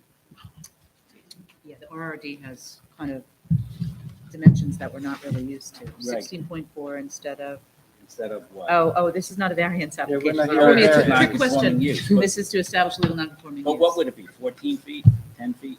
I'm not sure in the RRD. But Whatever it is, it It's not- complies. Yeah, we didn't need any Yeah. variances for setbacks. The This structure is, was there already, the wall Right. was there. There's a prohibition since 2010 on the conversion I think we heard one of these, right? of attached, we heard one as a non-conforming use and the board Right. didn't see fit to grant that. Right. There's a prohibition since 2010 on the conversion of attached garages in the RRD to livable space. And when was it being used as livable space? 2004. 2004. I think the intent of the code is. And possibly Mr. Wexler, possibly before that. It was converted at the time of her purchase in '04. We're not actually sure what year it was converted. It could have been well before that. That, But 2004 as a basis, yes. Okay, let's use 2004. What is your proof? What quantum of evidence do you have? of So- your statement? Well, we have the 3 affidavits that we submitted from Mrs. Farrell's mother, and then also the 2 friends that attest to the fact that it has existed that way since they visited the property 17 years ago, which brings us to So that 2005. doesn't mean, sorry, just 1 second, I'm not sure if that means that it's okay that they had an illegal conversion in this RRD development, that it's okay. And I feel bad that the clients bought the property like that. But that's not something, in my opinion, that we could base anything on, that you have an illegal conversion and you're trying to say it's okay because people said it's been there for 17 years. So, yeah. Well, The had problem we, is it was never legal. right, and I understand that it was done without the benefit of a permit, but It just couldn't have been done, period, as I understand the code. well, it could, if had we applied for a building permit in 2004 when Ms. Farrell purchased the home, and by the way, she was not aware of the fact that that was Of not course part not. of the house. course. Had we applied in 2004, we would have been as of right and obtained a permit. No, hold on, but I believe. That's not my understanding. But I believe the intent of the code in this area is to have a parking space, right? So you're not parking in the street. Correct. Garage is the parking space. This is the RRD development. Mhm. on that. So I think that's what the intent of the code, I understand, is also not to go convert your garage to living space, not that your client did it. I understand. Then they lose the intent of the code. So that's where I'm a little stuck. Well, the intent of the code, the way I read it, is for aesthetic purposes. So having the garage converted, yes, you would technically lose a parking spot if somebody actually parks their car in a garage, which we all know does not happen often. It usually ends up to be storage. But putting that aside, the intent of the code, the way I read it, shows it as that the intent of the code was so that the town could maintain or promote with actually less restrictive setbacks than most other zoning, the beautification of this area, or at least maintenance of this area to make it aesthetically better than it was. So with that said, my client has a 2 or 3 car driveway, and she, at this time, only has 1 car. So as far as parking, she parks in her driveway. She is not parking in the street. Where do those kids grow up? So, yeah, so the code says right here, under 68-503 permitted uses, A, single-family detached or semi-attached or attached dwellings, conversion of garage for any other purposes other than for the parking of a vehicle is prohibited. So that actually doesn't make sense to me. I read that earlier today. It sounds like it should actually say the other way around, but if you go to the please let me finish, Mr. Wexler. If Wait. Aren't we compelled to follow the code and not adopt a different interpretation? It's black and white. I mean, what is confusing? I would like to direct the board's attention to the legislative intent. Ma'am, can you let me finish? What is confusing about that statement? What is confusing about that element? I don't, it's black and white. You're saying, oh no, hang on. You're saying the intent of the town is to do otherwise, but we're looking at it. The way that code reads to me, and perhaps I'm being obtuse, it says that it is specifically a garage conversion for a parking spot. That does not make literal sense to me. But that's another thing. I'd like to direct the board's attention to the legislative intent of that part of the code, which is the first paragraph. It says other than for. It says other than. Purpose other than for parking a vehicle is prohibited. Let me take a step. So this was it put into effect in 2010, June Correct. 8th, 2010. Mhm. So for you to claim a legal nonconforming use, the use had to have been legal prior to June 8th, 2010. Legal or continuously used at that time? Legal. That's I what would they call it, disagree with that. Legal nonconforming use. So the question becomes, and I think, I don't know that any of us know the answer, we're going to have to do some research. What could you legally have done prior to June 8th, 2010 with respect to a garage conversion? So, I mean, my own instinct would be to reserve and let's do that research and let's find out what that was. And let's look at the legislative history and what was presented when the code amendment was presented, if anything. And we can make a rational decision based on that. Can we also keep the case open so I could present more testimony, not necessarily at a hearing, but in writing? That depends if people want to speak or not. If they want to speak, then it's not that simple. I have a question. You mentioned that there was a fire in the house. Correct. How much damage was there? Substantial. Well, was the house livable? No. So there's a provision of the non-conforming use code. It says no building which has been damaged by fire or other causes to the extent of more than 50% of physical structure as determined by the Commissioner of Planning and Development or his designee, exclusive of foundations, shall be repaired, rebuilt, or used except in conformity with the provisions of this ordinance. So wouldn't, if wouldn't that defeat non-conforming use? Except this board has granted, going back quite a ways, Yeah. I don't know about recently, has granted relief from that. If I can just. I also don't know the Under percentage. Mr. Shire, if you could believe it. If I could just follow up on Vice Chairman Messina, I agree with him. I think it's imperative for us to dig through the archives of the town code and find out what the previous code said. Because if it was illegal or not permissive, it doesn't matter that it predates the code. Would you agree? I actually disagree with that. The way, Wait a while. and I say that But be- then anybody can come in with the definition, the legal definition, and this case law back to the beginning of, I wouldn't say time, but of zoning, 1936, 1935, and Islip, is it's got to be legal when it was built. That's why I always use the bungalow example. You take a bungalow that exists, I don't know, the artist colonies down in Great River, Oakdale area, okay? Those would never ever pass because they violate 9,000 codes. But they were legal when they were built because there was no zone. So that's why they can be a non-conforming use of grandfather. There was nothing prohibiting it. If there was a prohibition when it was built or used, then it was never legal. It can't be granted. That is the law. You may disagree with it, but if you look and research the cases for 80, 70 years, that's been the law. So as much as you say I don't agree with that principle of law, that is the law. If it wasn't legal when your client built it or the predecessors, it can't be grandfathered. That's the law. So I think we need to find out what was legal when they built it in 2004. Absolutely, Mr. Wexler, I guess what's confusing to me about that is this prohibition occurred in 2010.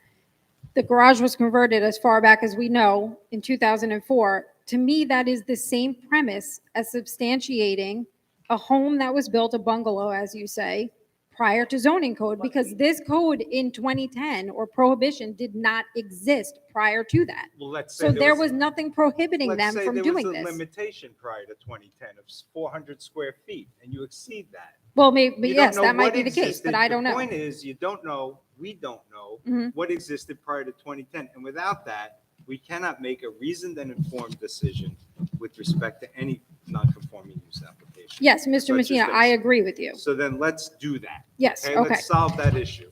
But with that said, I'd like to keep it open, if I could, I don't know if there's speakers here, to. Let's see if there's speakers and okay. then renew your request. Sure. Does anyone wish to be heard in this application? There have been none, then there's no prejudice to anyone. If the board is so inclined, I have no objection. No objection. No objection. Mr. Chairman and members of the board, by the way, I have these mailings here. Do I give them to you guys? You can give them to the officer and we'll put them in the. I'm not used to doing mailings for you Thank you guys. so much. Usually it's, Does the board have any further questions? I'll make a motion to reserve this. Second that application. All in favor? Aye. We. So Thank how you much very time- much. How much time do you want for it to be open? if you could just give me 2 weeks. Sure.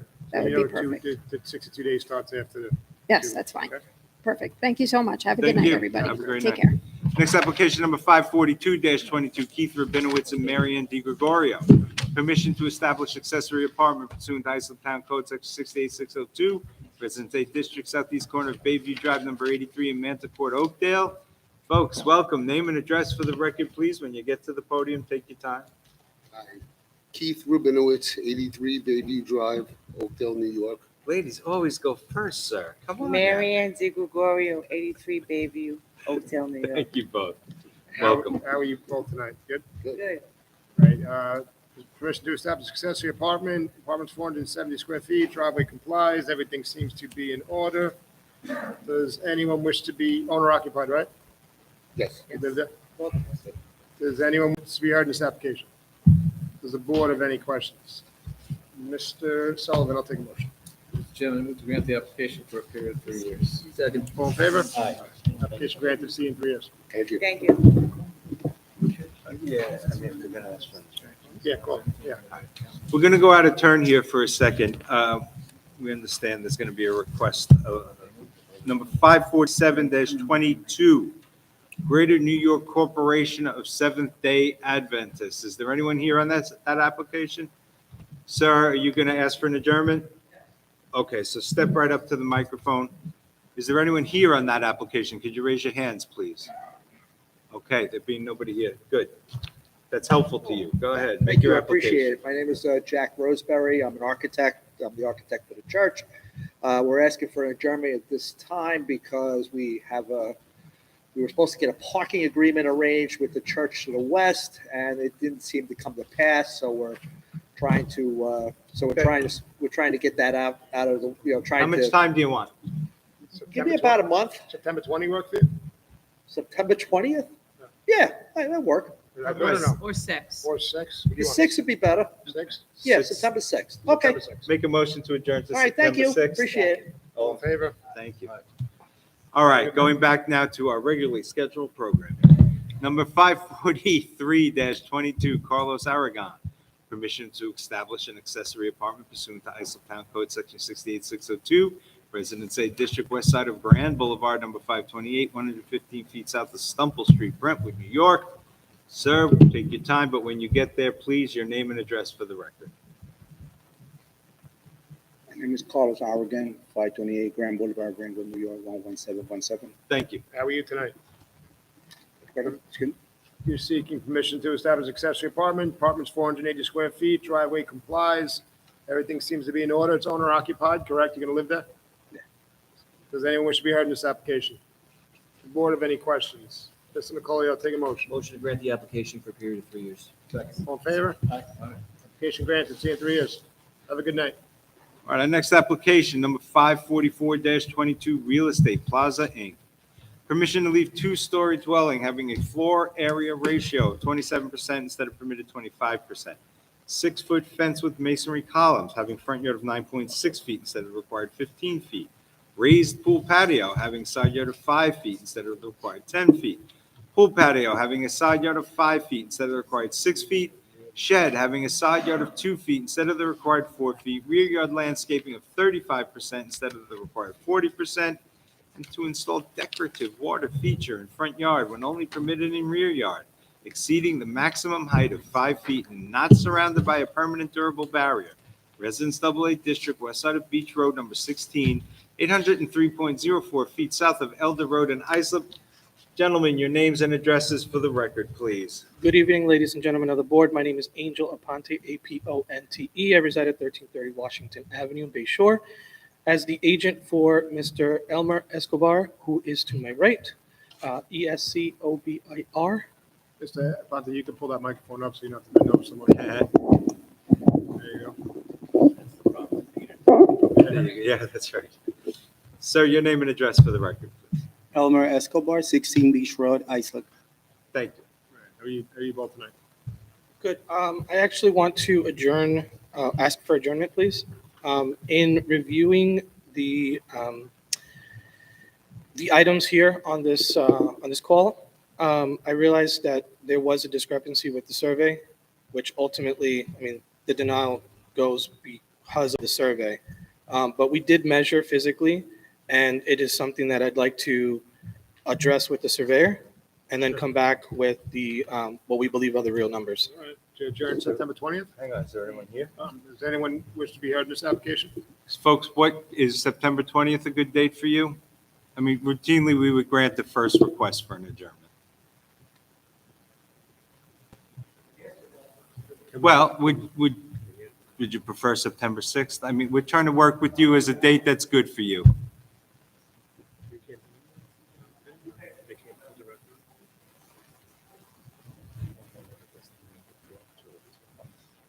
Gotcha. So, 20th seems to work.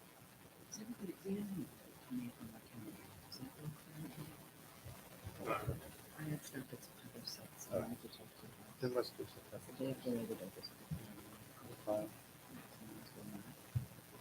I'm working.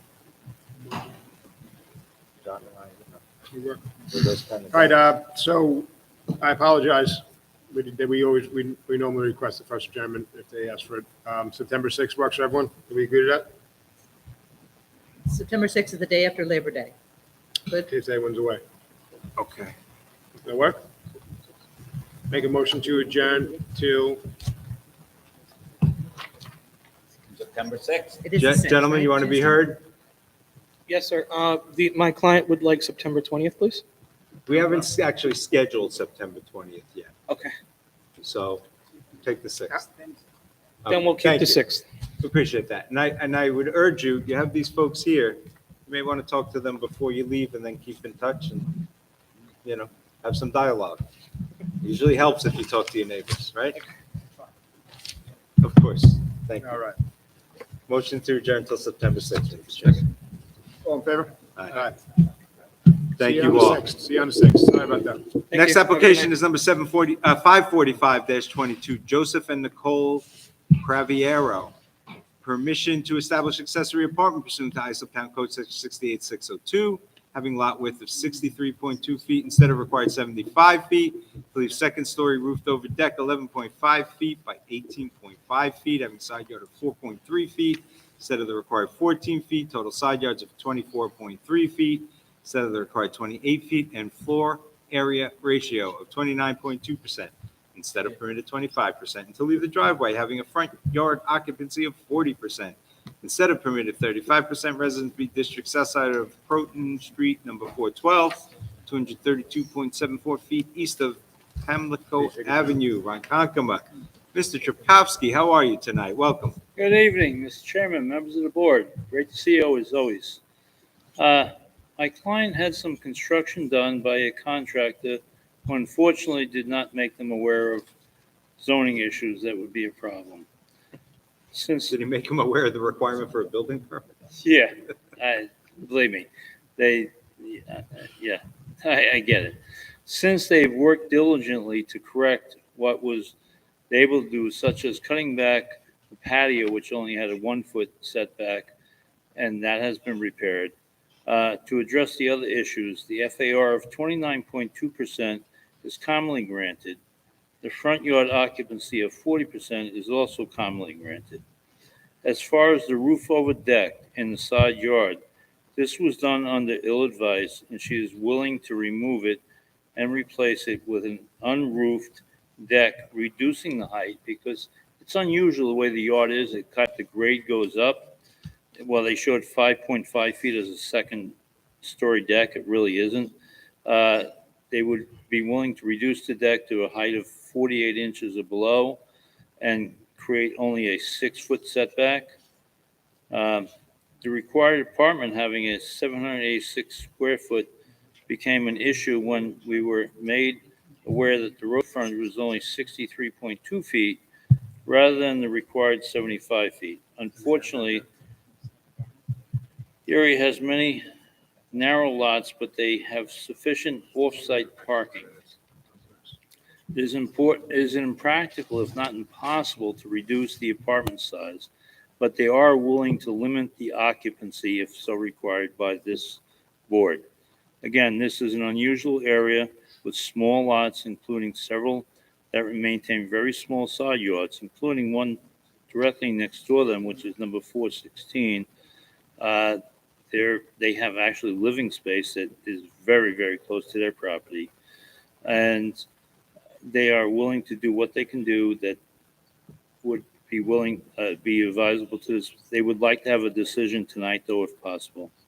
So, Wouldn't we all? yeah. So with regards to the roofed over second story deck, your client's taking the roof off and lowering it to below 48 inches? That is correct. So then And the bringing only- it back to whatever the setback would be required for a 48-inch deck. So, which would be 6 foot, 6 foot. I'm sorry. Correct, yes. Okay. And apartment 786 square feet, the driveway was denied for excessive width. You'd have to get engineering's approval on that, whatever you have to modify to get that. That there, is right? correct, but I believe the front yard is normally approved by the board. It has been in the past as far The as. front yard, what? Up to 40%? Yes. Yeah, I'm not talking about that. I'm talking about your driveway was denied. The what? The Oh, the driveway- driveway, we will correct whatever has to be Okay, corrected. with so that, that's what I'm yes. saying, is Yes. you'd have to be approved Yes. on that. There is actually the neighbor's property, part of their property comes onto my client's property. So that's another issue though to address. That's not proposed. So are we going to would you like to remove the whole second story roofed over deck or? Yes. That is a goal? the meeting, as he's going to comply. Okay, I'll make that motion, Mr. Chairman. Second. All in favor? With respect to this, let's just make sure that we're not. Sure. The driveway is being denied. Just Why says- is it being It denied? says excessive width. That's what it says. I don't know what that is. Okay. I'm not trying to be funny, but It's nothing we can do. yeah, so once he complies with engineering with that, right, then he'll be good. I just want to make sure he didn't have to come back. Right, This is right. so silly. Yeah, so it's engineered for, okay. And everything else seems to be good. No, the width of lot it's a substandard lot for an accessory apartment. Accessory apartments require a minimum width of lot of 75 feet. Yeah, 62.3. Yeah, and- 62.2. I think we've done that before. Yeah. It isn't practical to try to make the apartments smaller, but they are willing to. It doesn't matter agree- the size of the apartment so much as the width, it's the width of the lot. I mean, it No, is what and it we, is, you we know? understand that, and they can't control that in that Yeah, area. you can buy my property. But they are willing to limit the occupancy And- for the apartment. Does anyone wish to be heard in this application? Come on down, one at a time, please. Oh, you can all speak. I just don't want you all rushing the thing at one time. If you can just say your name and address for the record, speak clearly and into the microphone, because we have wonderful acoustics here in the town of Islip, 401 Main Street. Absolutely. Hi, my name is Tom Dwyer. I live at 416 Croton Street, Ronkonkoma. How are you, sir? Sure. MCGUIRE. I just want to clarify what was just proposed. And I guess I don't Actually e- need. subtracted relief that he was asking for, so he's asking for less now. That second story side deck and the roof over's gone. Second story side deck's coming down below if he's below 48 inches, he has to be 6 feet off the property line, so they're complying with that. Below 48 inches, roof's gone, 6 feet off the property line. Is there an option just because of the proximity to our property that be ground level and not elevated at all? Well, the code states that if it's under 48 inches, it could be 6 feet. I understand. So that's what he's complying, Okay. the applicant's complying with. Very good. We don't write the code. we just- No, that's, like I said, I just want some clarification. Yep. And then the driveway is also not going to be granted? That's going to be, No, good. No, No, I'm sorry. They would have to modify, engineering handles the driveway, they would have to modify the driveway so engineer would pass it. So Okay. we would, if we so choose to approve this application tonight, they would have to comply with engineering as part of the approval for the application to modify that driveway to their, what they would like to see. well, this sounds like an absolute win. Thank you very much. Just your presence intimidated them into backing off. I just want you to know that. Well done, sir. Thank you. Does anyone else wish to be heard in this application? Does the board have any further questions? Wait, are we good? We good? You guys want to, anyone else want to speak? No, All right, good. thank you. Mr. Sullivan will take a motion. Mr. Chairman, I move to grant the application as amended. We amended? I'll second. For, Yes. what For a about, period of 3 years. what about the apartment? And to grant the accessory apartment for a period of 3 years, subject to engineering. That too. I'll second all of that. Excellent. All in motion, Mr. favor? Sullivan. Aye. Aye. Thank you, Mr. Tragowski. Have a great night, all. Thank Next you. application, and 546-22, David Invendito and Anthony Invendito, permission to erect a one-story warehouse leaving side and rear yards of 25 feet instead of the required 50 feet each. Industrial One District, north side of Furrows Road, number 481, approximately 148 feet east of Trailblazer Court, Holbrook. Mr. Germano, welcome. Name and address for the record, please. For the applicant, Germano and Cahill by G. William Germano Jr., 4250 Veterans Highway, Holbrook, New York. Good evening, Chairman, members of the board. Germano. Also present with me is Anthony Garrett, our architect, and applicant representative, Todd Buckbar. Anthony Garrett, Garrett, and Todd Buckbar, Todbuckvar. Thank you. This is an application. Hold on 1 sec, Mr. Sir, hold on. Guys, if you could just be quiet back there, we can't hear it at all. I apologize. So, thank you, I appreciate it. Go ahead, sir, sorry about that. Thank you. We are, the relief we're requesting is to erect a one-story industrial building, leaving a side yard and rear yard setback of 25 feet instead of 50 feet. There was a prior application on this, very similar, nearly identical to this application in 2009, under ZBA application number 445-09. That application was granted and sought a one-story industrial building of 12,000 square feet, leaving the same side yard and rear yard setback of 25 feet instead of the required 50 feet. What's the difference in the application then and now? The only difference is our building is slightly smaller. The loading area moved around a little And- bit. What? And I think the loading You want, area- would you, yeah, why don't Mr. Garrett explain that? Well, before you get there, where is the 25 feet that you need? You need relief adjacent to the residential structures?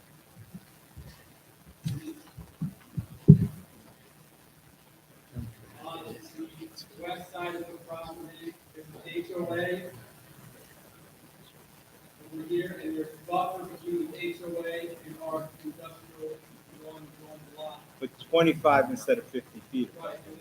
Sliver of industrial on property owned by the HOA. Right. It's used as residential. Right. And then to the north is the town resource. And that relief was granted to you by this board previously? In what year? 09. 13 years. Mr. Gary Bruno was the architect on the file then. Hey, that's not Um,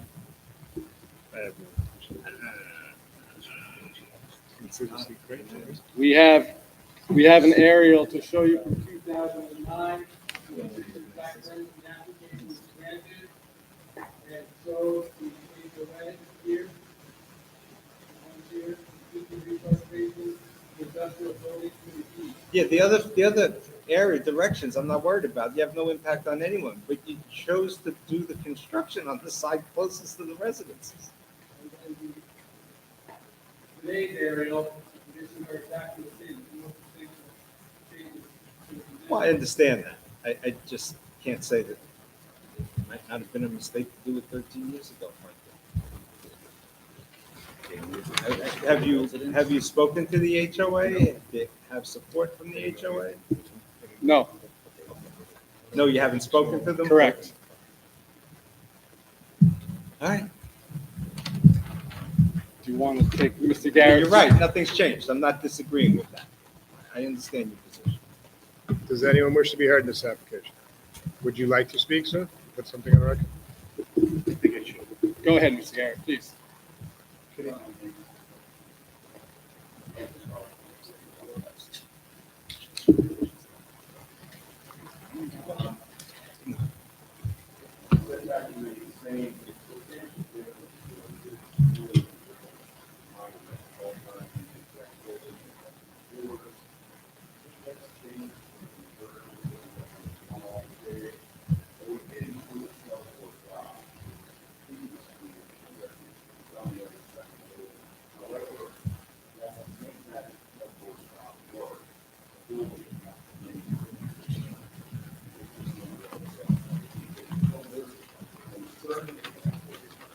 What is a tailboard dock? Sounds like an. Yeah, I'm so happy he asked. That It's when you put your truck up to it, right? You plate the height? Called a tailboard dock. Right, thanks. We learn something every night. I was going to say, it sounds like some exotic animal. All right. All right. Ladies, are you here for this? About this application? Okay. All right, does any, There is one other thing I point out. It was very close to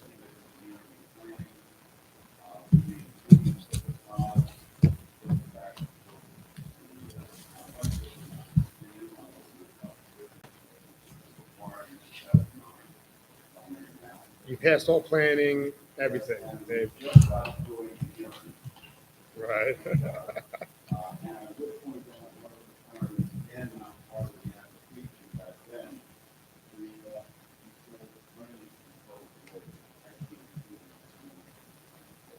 Great. Does anyone wish to be heard in this application? Does the board have any further questions? Mr. Messina, I'll take a motion. Moment of truth, huh, Mr. Chairman? Grudgingly, I'll make the motion. Second. All in favor? Aye. Thank you. Have a great night, Have a great gentlemen. night. All right, next, Mr. Chairman, is we have accessory apartment applications. How many? 15. And I would move that they be approved. Second. All in favor? Aye. Are there any reasons, Mr. There Chairman? are, there are four. Okay, there are four Can we reasons ask what as these well. women want? Yeah. What, can I ask what you ladies are waiting for? I'm sorry.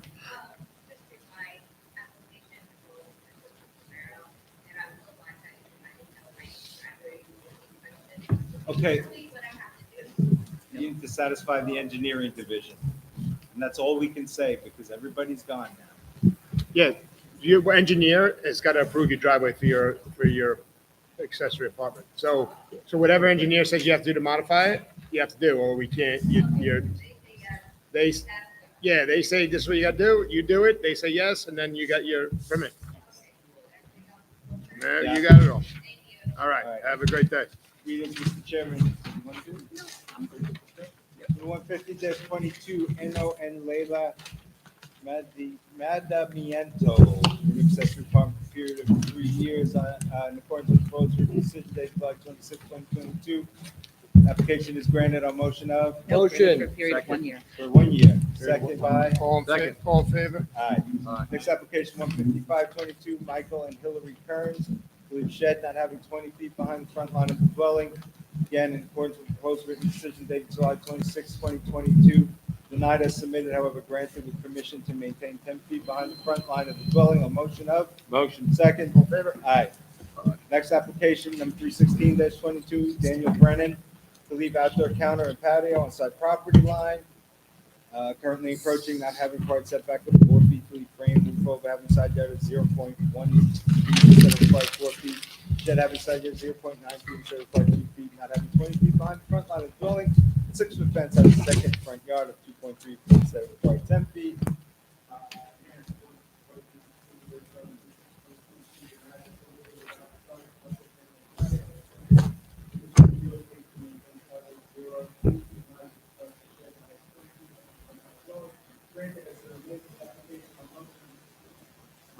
Second. All right.